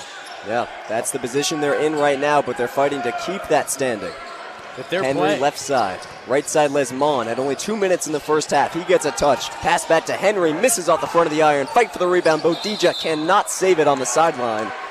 Another empty trip for Fordham. Another empty trip, which is the important thing, Joe. As you said, not getting buckets, not getting scores on top of your stops, that's important. A nice job there from Abbas Bodija, just staying in a hustle mentality. A lot of the younger players like him, Rora Core, they take the initiative to play hard. I'm sure Coach McPaio appreciates it. Fordham back in the 2-3 zone. Some Day-Day Reeves-less minutes here for the Rams. We'll see how they do. Richardson working inside on Schulte. Puts up the flip shot. No good. Rebound into the hands of Henry. Fordham out and running. Trying to add to a 14-point lead. Lesmond thinks about a right wing three. Bounce pass into Schulte. Schulte, middle of the lane, spinning towards the right side of the floor, missing off the back of the iron. And a play like that where Akira Jacobs is open in the corner, that has to be what you go with. Fordham scoreless for 3 straight minutes here. Tavares finds Rubin, guarded by Akor, near side low block. Rubin goes up with it. Rubin hits. And that's tough. That's a big score for this Loyola team, getting back within 12 now, and momentum is starting to shift. You can feel it. I think Loyola feels it too. 6-0 run the last 3 minutes. Henry, right side, drives inside, looks for options, finds Schulte, 10-footer, no good, off front rim. Offensive rebound, Henry, he puts it up, plus the foul. Maybe the biggest field goal for the Rams so far this evening. The momentum was starting to waver slightly, and Christian Henry gets a big bucket in a big time when they needed it. Really badly needed from a guy that many people think is this team's X factor. When he plays well, the team plays well. Would you say, Joe? Would you call him, Joe? Would you say after the big bucket at URI, big-time player, step up at big times? Something like that. Henry misses on this free throw. And that was something like that, but at the end of it, not being able to complete the three-point play. The one issue Christian Henry's had all year long is the inconsistency at the charity stripe. Fordham up by 14. It could be 20. They have 6 missed free throws so far today. Could very easily be 20. 41-27, the Rams with the lead. Ramblers with the ball. Scramble for it inside. Richardson loses it, goes to the floor. It's out of bounds. Last touch by Loyola. It's going to be Fordham ball. A good job there, turning the Loyola Chicago Ramblers over, a team that was scoring as consistently as they were scoring all night long. Turnover number 12 for Loyola. Fordham has 10. Turnovers become more valuable at this point in the game as well. Top of the key is Henry. Cuts inside the left side. It's the ball ripped away. Recovers and is going to bring it back out. Errant pass stripped away into the hands of Amos. Amos the other direction. Fouled by Les Mons. Loyola winning some of the hustle battles here in the second half. And Christian Henry has become accustomed to that a little bit, especially down the stretch of games, throwing turnovers, causing turnovers. You can't be so nonchalant in a moment like that. The passing and the ball movement has to be crisp and purposeful, not kind of in routine as it was there for Christian Henry. Day Reeves on the scorer's table in a catcher's position, a baseball catcher's position, ready to check in. And Chris Henry will come out. Amos misses on his first free throw. He's got 16 of Loyola's 27 points. No one else has more than 3, Chris. The percentage was over 50 with like a little time left in the first half. It was a pretty large number. It's still persistent now. Amos misses both. That's free chicken for Fordham fans as Day Reeves is hit in the head going for the rebound. A foul called. Fordham will have it. Fordham just has to continue to play good basketball on both ends here. It's about consistently getting stops and scores for this next 14 minutes or so. They're in the driver's seat. They're up 14. It's about maintaining that. It's a good lesson for them to learn for the rest of the season as well. Reeves trying to spark another run for the Rams. Right side, Akor. Back to Reeves, above the break. Right wing, Akor, 3. No good. Rebound, Jacobs. Back out to Akor. He finds Reeves, middle of the floor. Reeves back to Akor. A foul called, a blocking drawn by Day Reeves as he cut inside. It's been relentless from the Fordham Rams offensively, especially recently. Fordham has been unlucky, missing 7 of their last 8 from the field, 6 of their last 7 from the three-point line, and they will not be denied. Whether it's an Akira Jacobs offensive rebound, it's a redrive on the possession from Day Reeves to the rim. It has been a mentality that is unbeatable from Coach McPile's group this evening. Reeves hits on the first, earns a second. Can't believe I'm saying that with 13:39 left in the second half. Fordham's already in the bonus. This is a team that draws the second least fouls in the country, Chris. And all night long tonight, they've drawn fouls in an abundant amount of them as well. Reeves' second is good. 16-point game, 43-27. Biggest lead of the half was 18. Biggest lead of the game has been 19. And now we're firmly into the second half. Fordham has not wavered. A small run from Loyola to start the half. Fordham doesn't matter. Richardson, right corner, Anderson, pump fakes, drives on Reeves. Caught up, passes out, tipped by Jacobs. Retrieved by Dotson. Dotson with 5 to work. Passes out to Rubin. Rubin's got 4. Rubin's got to do something here. Drives left side of the floor, puts up the wild runner and hits. That is really resourceful from Rubin. He saw the shot clock, knew he didn't have a lot of time, and immediately got as effective as he possibly could. 43-29. Jacobs bounce pass. Schulte rejected by Rubin. Schulte went up strong. Rubin went up stronger, Joe. Loyola down by 14 with the ball. 12:45 to go in regulation. Akor bats the ball away, but a foul called on Rubin. Not a foul you wanted to give up, but if it's in the name of tenacious defense, you'll take a few of those every once in a while. It's the 4th personal foul of the half for Fordham, so not near the bonus. Be a right side baseline inbound for Justin Moore of Loyola. Feeds into Richardson. Scottish big man, hands off to Tavares, spinning inside through 3 defenders and hitting the jelly lay. That was absolutely tough.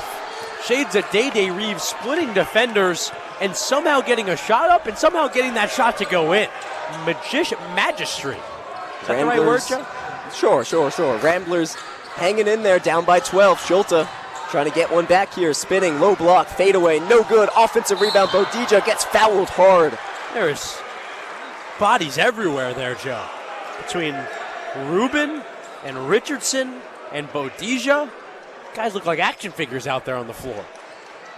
Richardson slow to get up after that last one, a foul on Bodija. He almost completely flipped over. He fell sort of on his chest, and I think hurt one of his knees on the way down.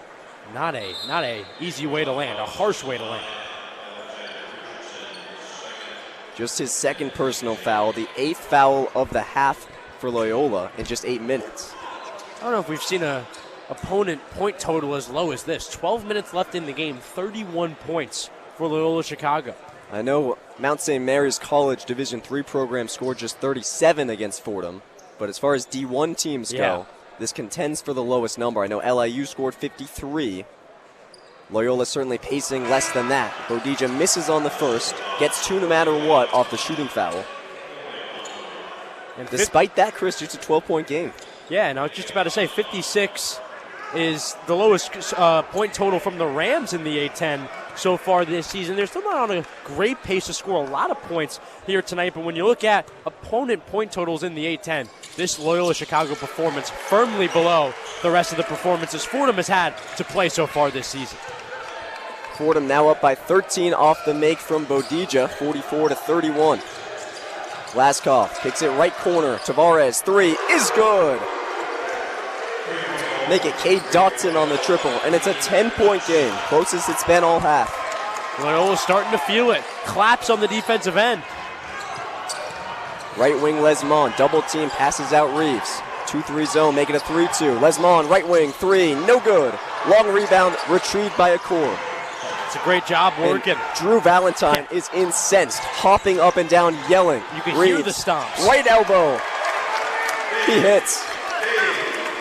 You can hear the stomps from Drew Valentine. Absolutely furious with his team, specifically Dotson, who was the ball handler, calls his team over and gets in the face of Glaskov going into the timeout.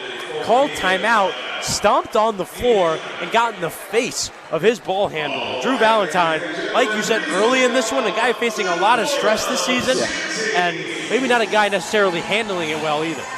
And yet his team somehow hanging in there. 12-point game, 46-34, 11:26 left in regulation. We step aside. Let's check in with Izzy Randazzo. Another one-on-one scoreboard update. The one-on-one scoreboard. The Winter Olympics are in full swing in Milan, Italy, as the 87 teams continue to strive for gold. Norway is leading the medal count with 33 medals. Italy follows with 26, and the USA narrowly trails with 24. Norway's event with the most medals is cross-country skiing, as they have attained an impressive 10 thus far. Italy has 5 medals in alpine skiing, and the USA has 6 medals in freestyle skiing. Later, we have curling, bobsleigh, ski mountaineering, and so much more between a plethora of fierce competing countries. In Olympic hockey news, earlier this evening, Quinn Hughes of the NHL's Minnesota Wild scored a game-winning goal for Team USA to advance them to the semifinal game on Friday against Slovakia. With just 4 days left in the Winter Olympics, the weather may be Arctic, but the competition is certainly heating up. With the one-on-one scoreboard, I'm Izzy Randazzo.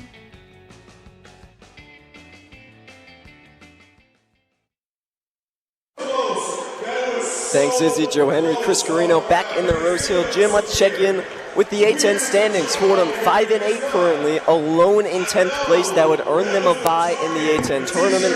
Remember, all 14 teams make the tourney, so last place Loyola is in no matter what. And for Fordham, just a 0.5 game lead ahead of that first bye, but just 2.5 games behind the double bye. So they do control their own destiny to get at least one bye, and that means winning games like this one. 46-34 with 11:26 left, Chris. Fordham has paled at times like this so far this season. This game feels a little differently, but as we talked about all year long, or all game long, to have this stifling of a defensive performance and to only be up a dozen is a little concerning. A little concerning. It feels as it has the whole game, and that's that Fordham's dominating or playing a lot better than it maybe shows on the scoreboard. You gave some of those numbers coming in, Joe. Coming in to A-10 play, first 3 games of A-10 play, Fordham went winless, 0-3 to start their conference play slate, losing 6 of their first 7 in the A-10 to start, and since then they've won 4 of their last 6. They've won their last 2, a chance at 3 in a row. That'll be the first time since our freshman year in the 22-23 season.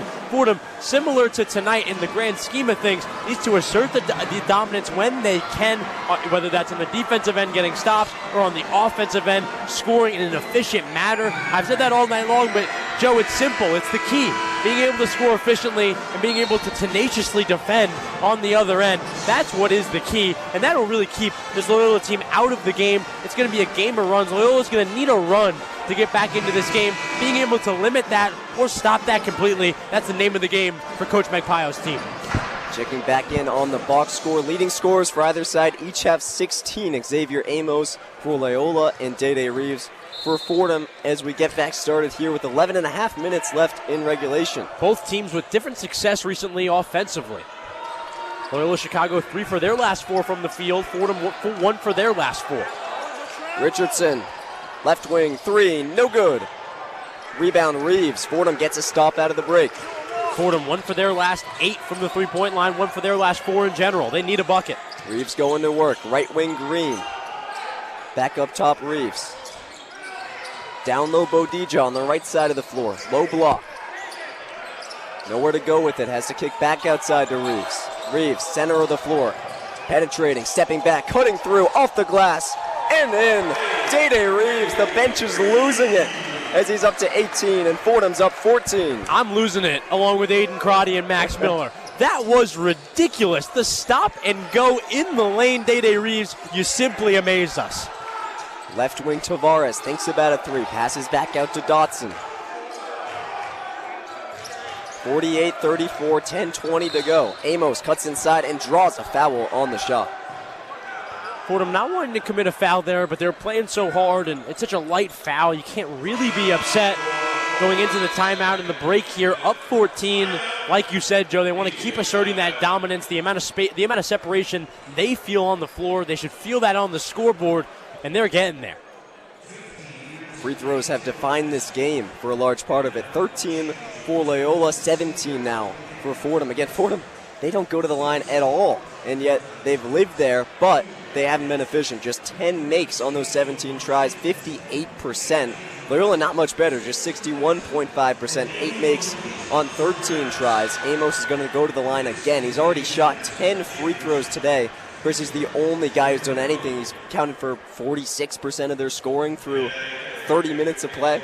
Yeah, he's been about half of their offensive production all evening long. And on the Fordham side, their averages have plummeted. They were almost shooting 60% from the field and the three-point line. Now they're shooting just over 40% in both of those categories. The field goal percentage of Loyola continues to go up. They're now at 33%. Their three-point prowess has continued to struggle. But when they get back in the game, get more and more efficient, if Fordham's going the other way as well, that's two teams trending in different directions, and that's how separation gets closed in games like this. I think Fordham is in control in a big way, but that can go away in a big way and very fast. Coach Magpaio talked to us before the game about the three-point shooting of Loyola Chicago. When you play a team who shoots that many threes, whether you're up 13 or down 13, the game is never over.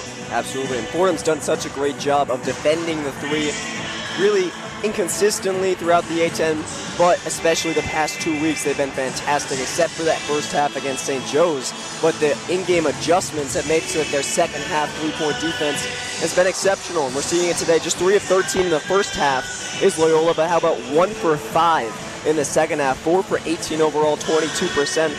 As a whole, they are shooting better from the field in the second half, 4 for 11, 36%, as opposed to just south of 32% in the first half. The defense is fantastic. Cade Dotson goes up to 4 fouls on his latest, and this Loyola team now with 15 total personal fouls has Fordham in the bonus with still over 10 minutes left to go. The game trend is boding well for Fordham, but plenty of work to do. Yeah, plenty of work to do. Some of that work that they've done already is in the offensive rebounding column. They've doubled the total of Loyola Chicago from an offensive rebounding perspective, stacking chances, adding chances, taking advantage of your chances on the offensive end. That's going to be the name of the game for Fordham. they can score in an efficient manner. They've shown that so far tonight. To have an efficient 10 minutes or so, that'll really keep Loyola almost in an impossible place to get back in this one. You can really put this game away with just a really good couple minutes here. Feels like a critical stretch here. Amos going to the line for Loyola, joined by Tavares, Dotson, Richardson, and Rubin on the floor. Fordham breaking the huddle. They're going to send out Bodija, Okor, Schulte, Green, and Reeves. 10-22 in regulation, 48-34 the Fordham lead. But Xavier Amos and company, the last place Loyola Chicago Ramblers, trying to make something happen here in New York. 2 guys with 3 fouls on the floor for the Ramblers. No one with 3 fouls yet for the Rams at all. Amos makes on his first 13-point game now.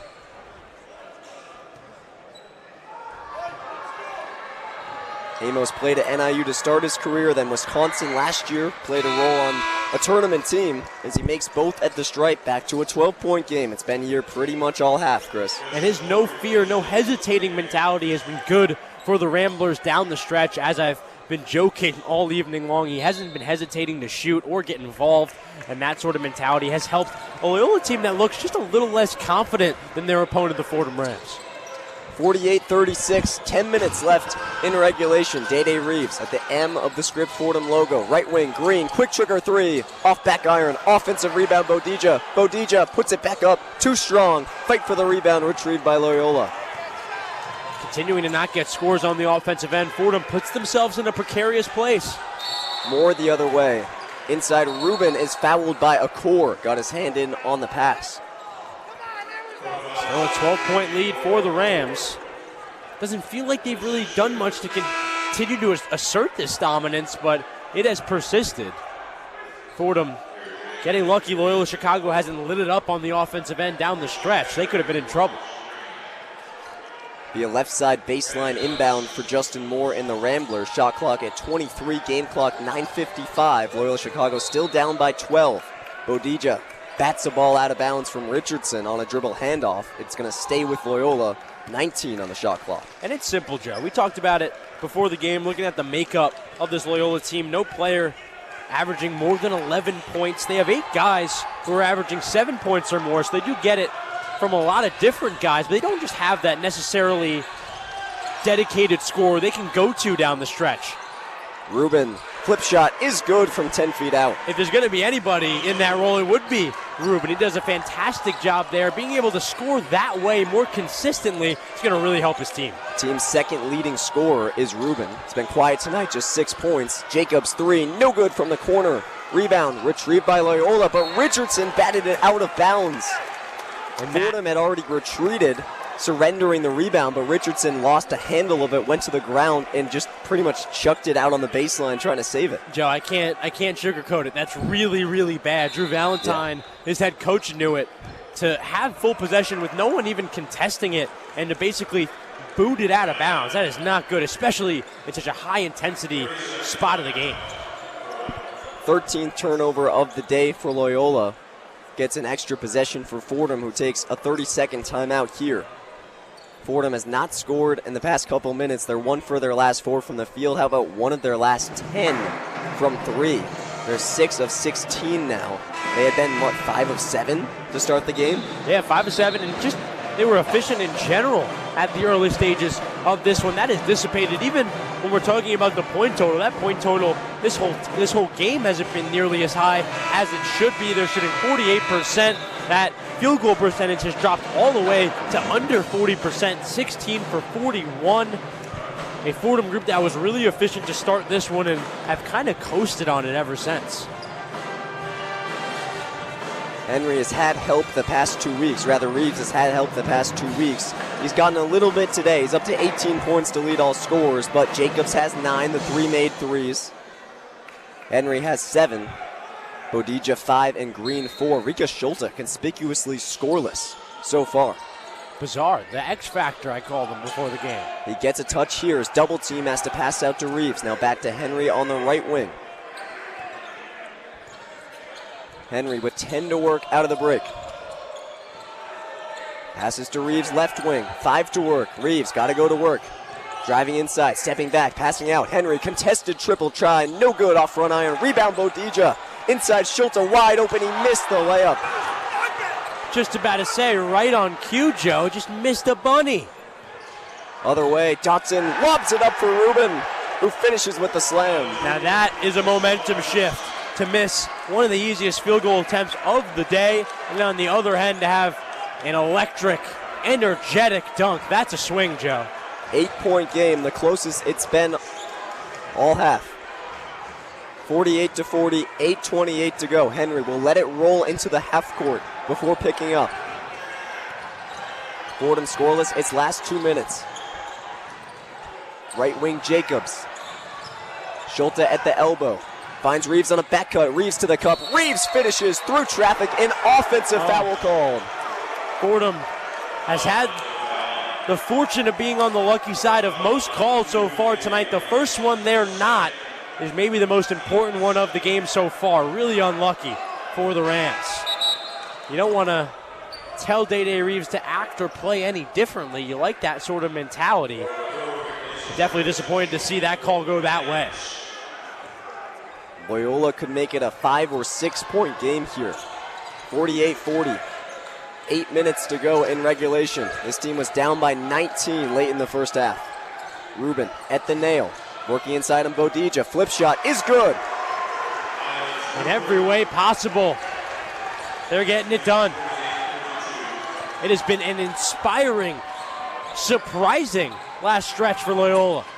Jacobs, bounce pass, Bodija, he'll slam it home. That was big, Joe.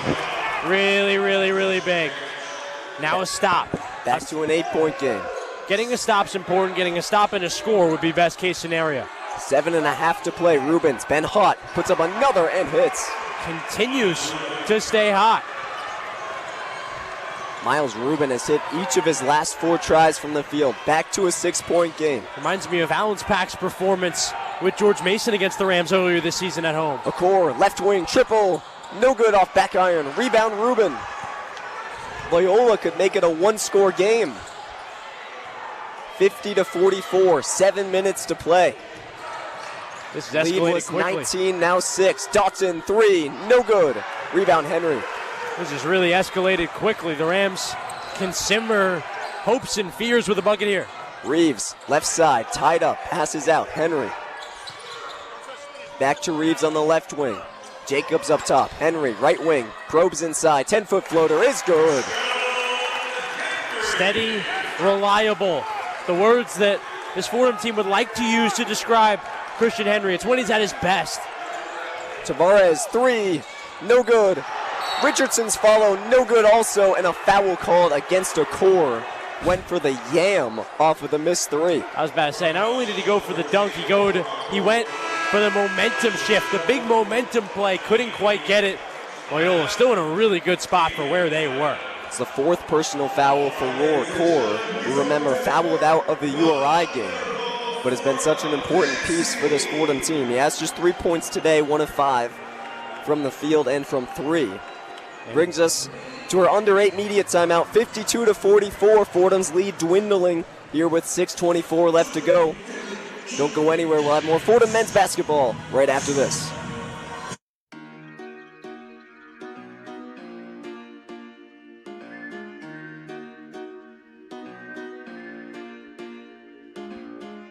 Hey everyone, it's Lydia Perner. And Grace McCarran. And we are 2 of your hosts for 5 on 3. WFUV's best, if only, hockey podcast. With all the storylines in the tri-state area, you won't want to miss an episode. How will Matthew Schaefer fit in with the Islanders? And will the Rangers have a bounce-back season under Mike Sullivan? Finally, will the Devils be able to stay healthy and hit their full potential? Stick with us all season for all things NHL and Will Cooley updates on WFUV Sports.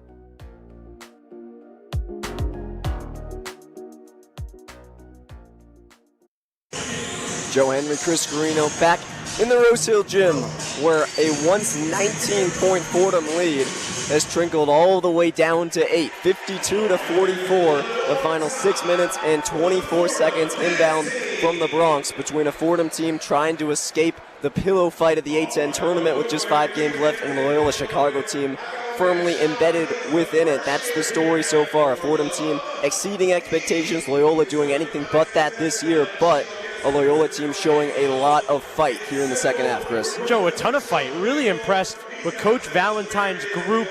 It has been said that when big swings like this happen, Joe, and it happened earlier in this game with Fordham, it's two teams trending in different directions. Earlier in this game, it was Loyola trending in a really poor direction and Fordham really trending up, and it's been the exact opposite of that, Joe. For this last 4 or 5 minutes or so, Loyola is getting really resourceful on the offensive end. Not only are they making a lot of shots, they're getting a lot of really good shot opportunities and shot attempts, and on the other end, they are getting stops. When you could stack stops on top of each other and start to grow a sense of belief on the offensive end, those are really good signs for an eventual, maybe hopeful comeback.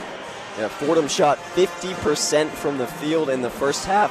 They're shooting 29% in the second. Loyola shot 31.8% in the first half. They're shooting 47.1% in the second. That's been the difference maker. And now Loyola gets into the bonus. Both teams at 8 personal fouls. Loyola's drawn a lot in the past few minutes. And Alexander Richardson has a chance to make it a 6-point game. And a 6-point game, if you're a Loyola Chicago player or their head coach, it can't be a spot you're upset with at all. It'll be 2 shots for Richardson, who was fouled in the act of shooting. Tried to put back dunk. Got fouled by Akor, who's up to 4 fouls. Richardson misses on the first. Akor back out of the game. Akira Jacobs back in. So it'll be Reeves, Henry, Jacobs, Schulta, and Bodija, the starting 5 here for the last 6.5 minutes. I think the mindset there is offense. Want to get Akira Jacobs on the floor to score. They need scores down the stretch. Richardson hits on his second. 52-45, 7-point game, 6:20 to go. Bodija working inside, middle of the floor, draws a foul, and will go to the line. And he's happy to go to the line. He wanted the bucket, but to be successful or to be efficient in that drive, that was really important. To get to the line or get a bucket, couldn't go 0 in that moment. It's about staying efficient. It's about staying purposeful if you're the Rams. Bodija somewhat quiet against Rhode Island. 6 points, 1 of 4 shooting. He's been more aggressive today. Hasn't been exceptional from the field. 7 points, 2 of 7 shooting. Now 3 of 7 from the free throw line as he misses another here on the front end. And the Fordham Rams just leave points on the board, missing these free throws. Now 8 missed free throws for Fordham. Bodija hits on the second. 8-point game. It's a big free throw to make. Now you go up 8, put yourself in a position to end this game. Need a couple stops and scores. Loyola not going anywhere. 53-45. Fordham in front. Loyola with the ball. Final 6 minutes from Rose Hill. Moore is fouled by Bodija at the top of the key. And that's what a lot of it has become, Joe. It's become a bit of a free throw shooting contest. Both these teams have combined 2 for 22 in their last 22 three-point attempts. In the last 22 three-point attempts taken by both these teams, it's only been 2 that have actually gone in. It's been the hard-nosed, tenacious, tough offense that has shined through so far this evening. Moore misses on the front end of the 1-and-1. Fordham gets the rebound. Big break for the Rams. Have a chance to make it a double-digit game once more here. 53-45. Bodija hop step inside, gets fouled by Richardson. And Abbas goes back to the line for 2 more. He's 4 for 8 so far today. 4 for 8, nowhere near what you want, where you want it to be. To get 2 free throws to go here would be big, not only to go up double digits, but for the personal confidence of Abbas Bodija at the line. It's so important for the bigger forward center types to be confident at the line. It changes their entire game. Bodija makes on his first. He's been active on the glass. If he makes his second, he'll have his 3rd career double-double. Would have 10 and 10. At that point in the game where every shot is a big shot, 54-45, 5:47 left in regulation. Bodija readies for his second. And misses in and out. Go. Rebound Loyola. 5 for 10 is Bodija from the free throw line. If you're going to get to the line 10 times, you got to make more than 5. Moore, right elbow, working inside on Henry, kicks out Amos. Amos drives the baseline, loses the ball off of Schulte's chest and out of bounds. Fordham doing a good job of staying aware, staying tentative in this one. They haven't gotten complacent, haven't gotten quote-unquote lazy. They've been really present, really in every single possession. That's a good sign for a basketball team, especially down the stretch of a game. They're winning pretty comfortably. Side, and Amos is fouled by Henry. And Amos, talk about resourceful, you talk about effective. I feel like every single time this guy's had the ball or a shot attempt in the last couple minutes, it's ended in either free throws or a made bucket. Yeah, he has been the guy for them down the stretch. Free throws 13 and 14 for Amos. It's been a few guys scoring, especially Rubin down the stretch.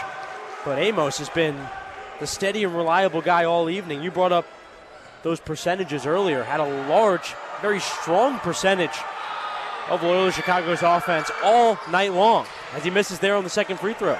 He made the first, so it's an 8-point game. Amos had just 4 points last time out against St. Louis. He's got 19 now. 54-46, 5:10 to go. Schulte, middle of the lane, floater, air ball, but a foul called on Rubin. And with Roricor with 4 fouls, it's going to be Akira Jacobs, Abbas Bodija, and Enrique Schulte all out there. A bigger lineup for the Rams with Christian Henry and Dede Reeves accompanying them. As we talked about earlier, Enrique Schulte not in the action as much as he would usually be. This last 5 minutes or so would be a good time for him to get more involved. But worth noting, Loyola now has both of its bigs in foul trouble. Schulte misses on the first. Rubin and Richardson each with 4 personals. Not what you want to see, especially after what I just said. Front court play going to become premier in the last 5 minutes of this one. You want to be well equipped. Schulte hits on the second. 55-46.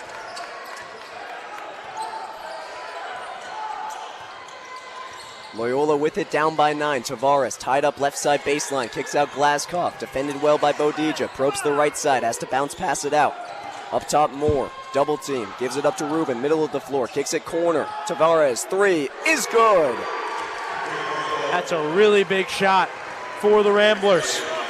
Every time you think, yeah, they're just about out of it. Yeah, this one's just about over. They cut it back within 6. Cade Dotson brings them within 6. 55-49, 4:30 to go. Henry. Bounce pass left wing Bodija. Make it Jacobs.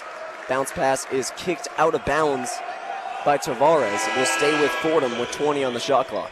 And with more than 4.5 left, this Loyola team has more than enough time to get back in this one and even win it. Down 6. 6 tied for the closest it's been in the second half.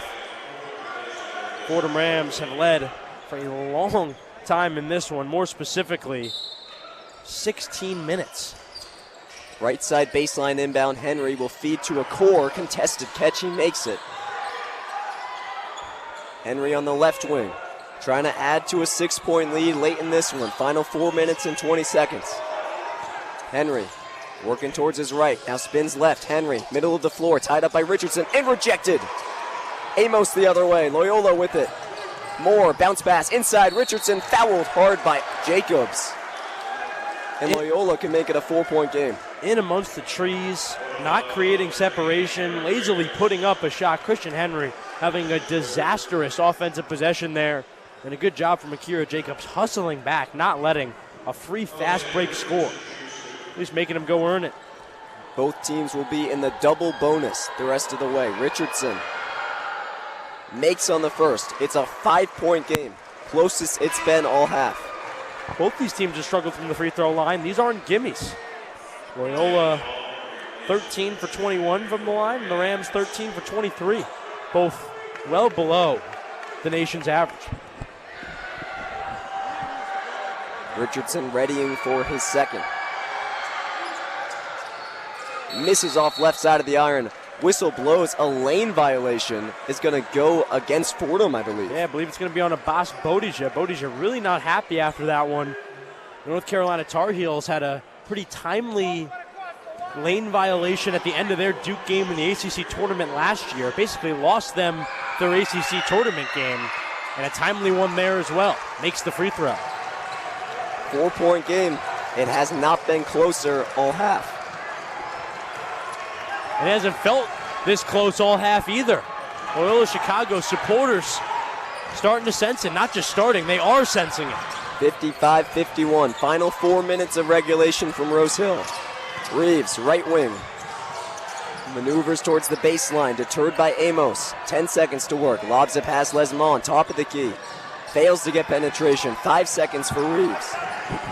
Reeves cuts inside, spins, steps back, 16-footer off the rim and out. Rebound Loyola. Reeves just crafty there, did a good job of getting a good shot. Liked the shot attempt, just couldn't quite get it to go. More inside. Out to Tavares. Dotson. Tavares, 3. No good. Rebound batted by Bodija into the hands of Reeves. 4-point game, 55-51. 3 minutes and 15 seconds to go. This is where the big-time players step up, Joe. 3 minutes left. Right wing, bounce pass inside. Bodija has the ball batted out of bounds. 4-point game, 55-51 Fordham lead, 3:04 to go in the second half. I don't think anybody in the Fordham faithful or the Chicago faithful thought this game would be as close and as competitive as it is down the stretch. And Loyola Chicago is really feeling it as we hit the final media timeout here from the Bronx. 55-51. We take a reprieve with 3:04 left to go. And check back in with Izzy Randazzo, another one-on-one scoreboard update. The one-on-one scoreboard. Let's talk NBA. After an action-packed All-Star weekend, we've had a little break from NBA hoops, but fear not, the league is back tomorrow with 10 games on the nation's biggest stage. With teams looking much different than before the trade deadline, now is a crucial time for teams to focus on building chemistry and developing together to secure wins and enhance their game. The standings in the East are looking intriguing, with the Pistons leading the conference with 40 wins and 13 losses. The Boston Celtics are right behind them with 35 wins and 19 losses. The Knicks are looking to surpass the Celtics as they are 35-20. In the West, the Oklahoma City Thunder is 42-12, but the 38-16 Spurs and the 35-20 Denver Nuggets are endeavoring to overpower the 2025 champions. The MVP race is also heating up, with Shai Gilgeous-Alexander leading, Nikola Jokic behind him, and Luka Doncic in third. Hoops are back, the players in the league from all 30 teams are making moves, and the NBA Finals are drawing closer by the day. I don't know about you, but I can't wait for some exciting NBA ball to return tomorrow evening starting at 7 p.m. With the one-on-one scoreboard, I'm Izzy Randazzo.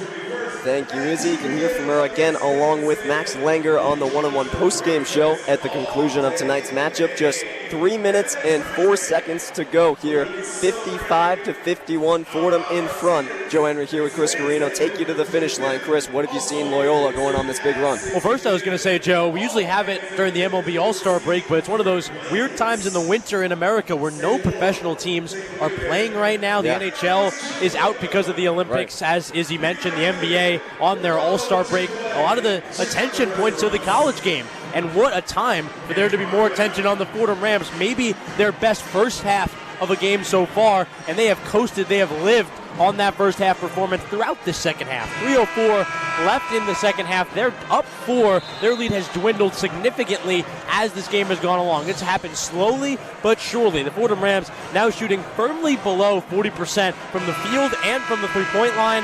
Loyola Ramblers are now flirting with 40% from the field on the game. That difference, the 60% Fordham started with in comparison to the 20% Loyola started with, that difference, that 40% difference getting closer and closer, that has been what has made this game get closer and closer. It's going to be an exciting finish, Joe.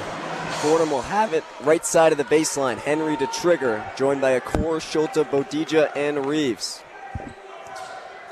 Fordham by 4, trying to add on here. Henry triggers, lobs, Bodija has it batted away into the hands of Moore. Loyola the other way, Moore back out. Tavares, 3 is good. It's a 1-point game. Loyola Chicago, and just as in an unfathomable as a way, Fordham got out to a great start. Loyola doing it in every possible way. I'm not sure they've played this good all season, Joe. Precarious situation for Fordham, up by just 1. They were up 19 earlier on. Schulte has the ball tipped away. Another steal. Moore the other direction.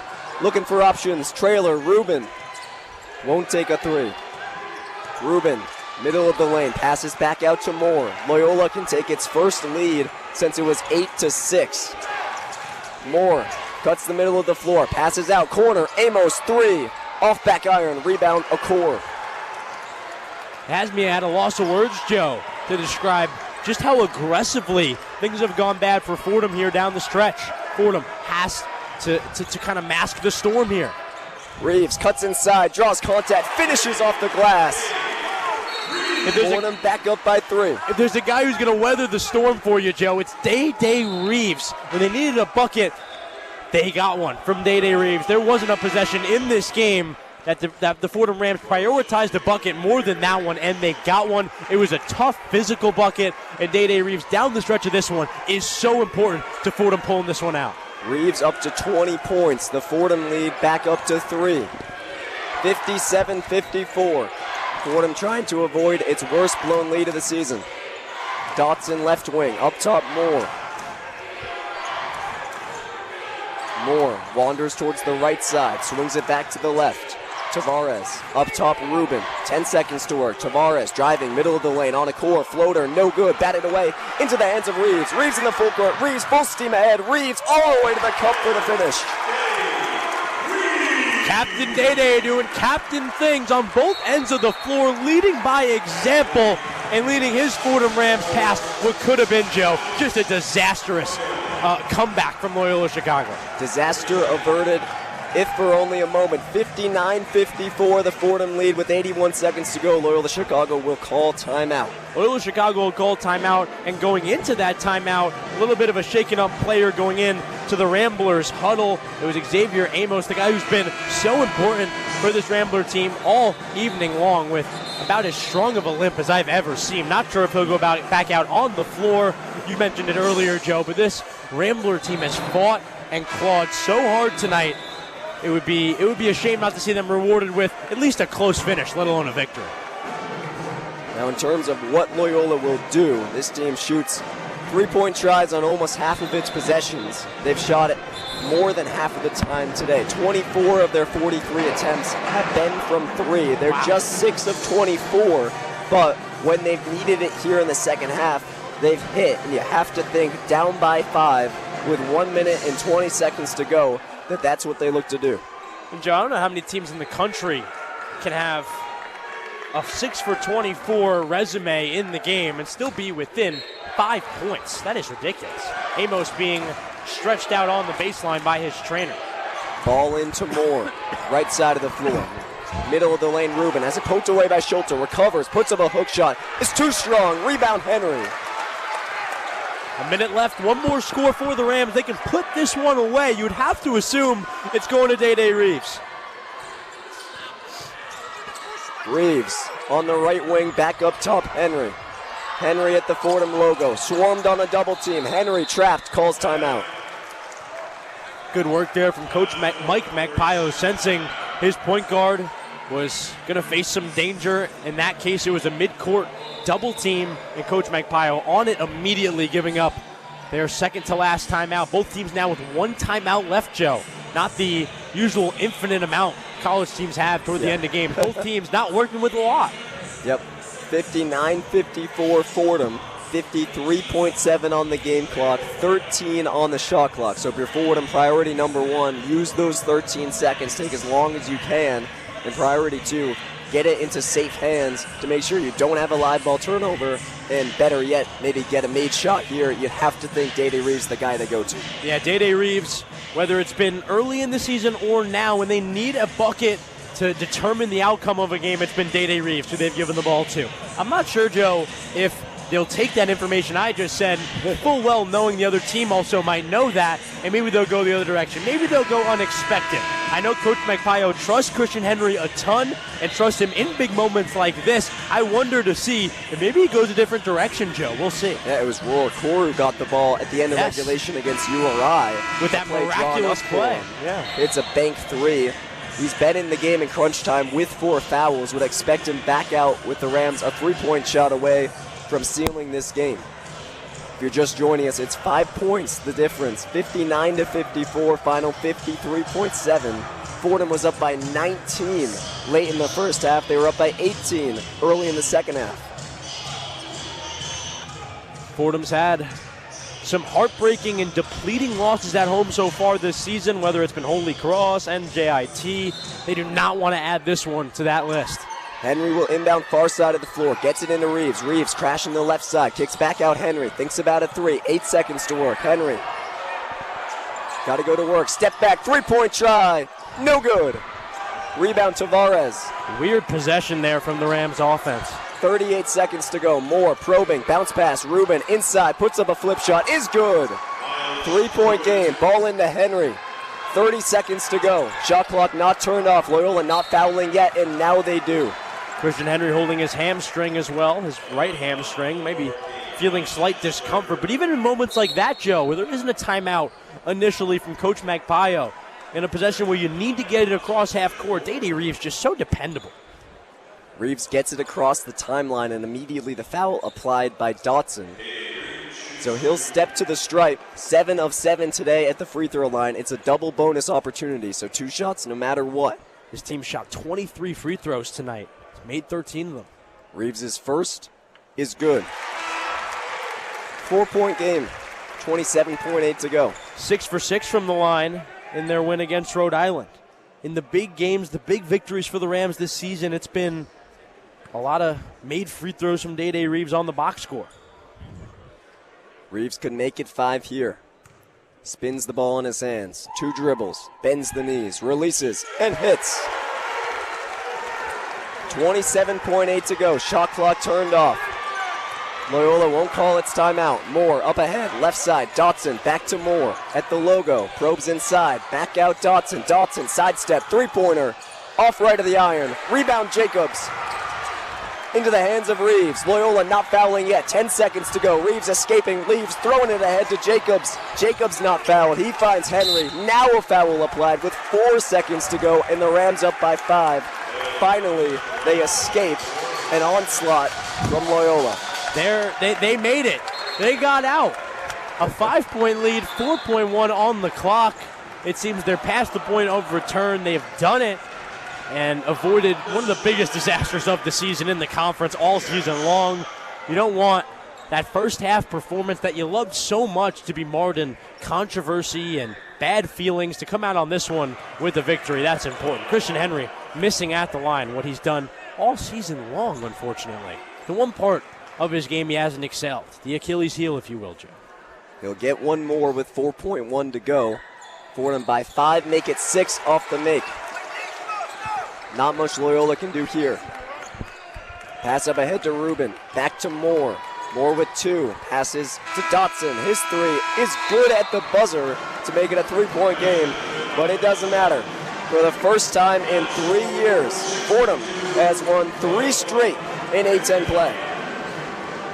And Joe, Coach Mike Magpayo has to be proud of his group. We talked to him before the game. He said he wasn't trying to get too happy, too proud of his group, because he knew when things are going really well, you have to counteract that somehow. Well, I think he can smile and be happy after this one. Like you said, they haven't won 3 games in the conference since our freshman year, 22-23, and now, not only do they have the momentum of those 3 wins, they have been on a sort of arc since A-10 play had started. They came into A-10 play happy, but not super confident. They have now maintained that happiness, maintained that quote-unquote vibe, Joe, and now success has been added to that. Wins have been added to that. And when you're winning, Joe, everything else is made easier, and the Rams are learning that now.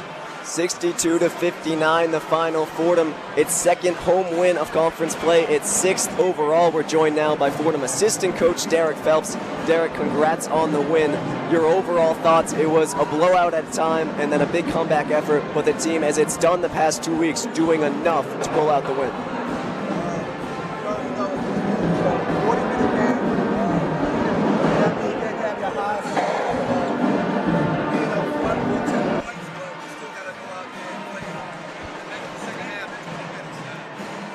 Guys fought through some adversity in the second half and ended up pulling out this win.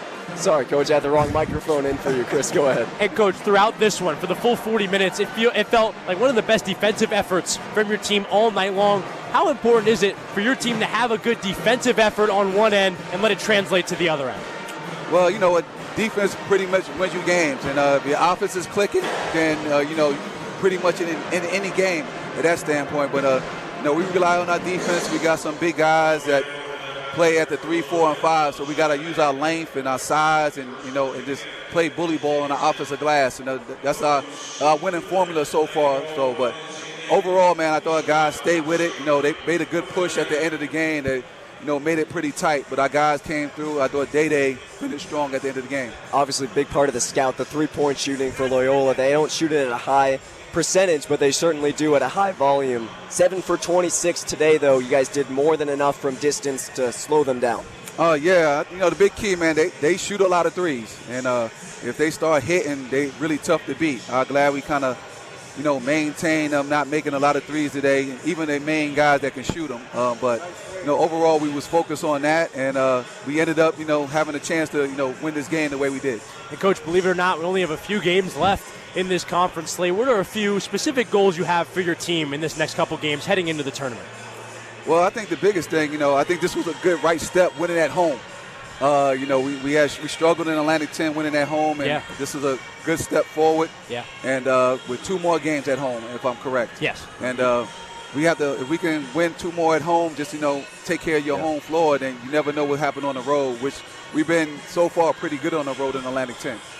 Assistant Coach Derek Phelps, thank you so much for your time and congratulations on the win. I appreciate it, fellas. Thank you. Thank you, Coach.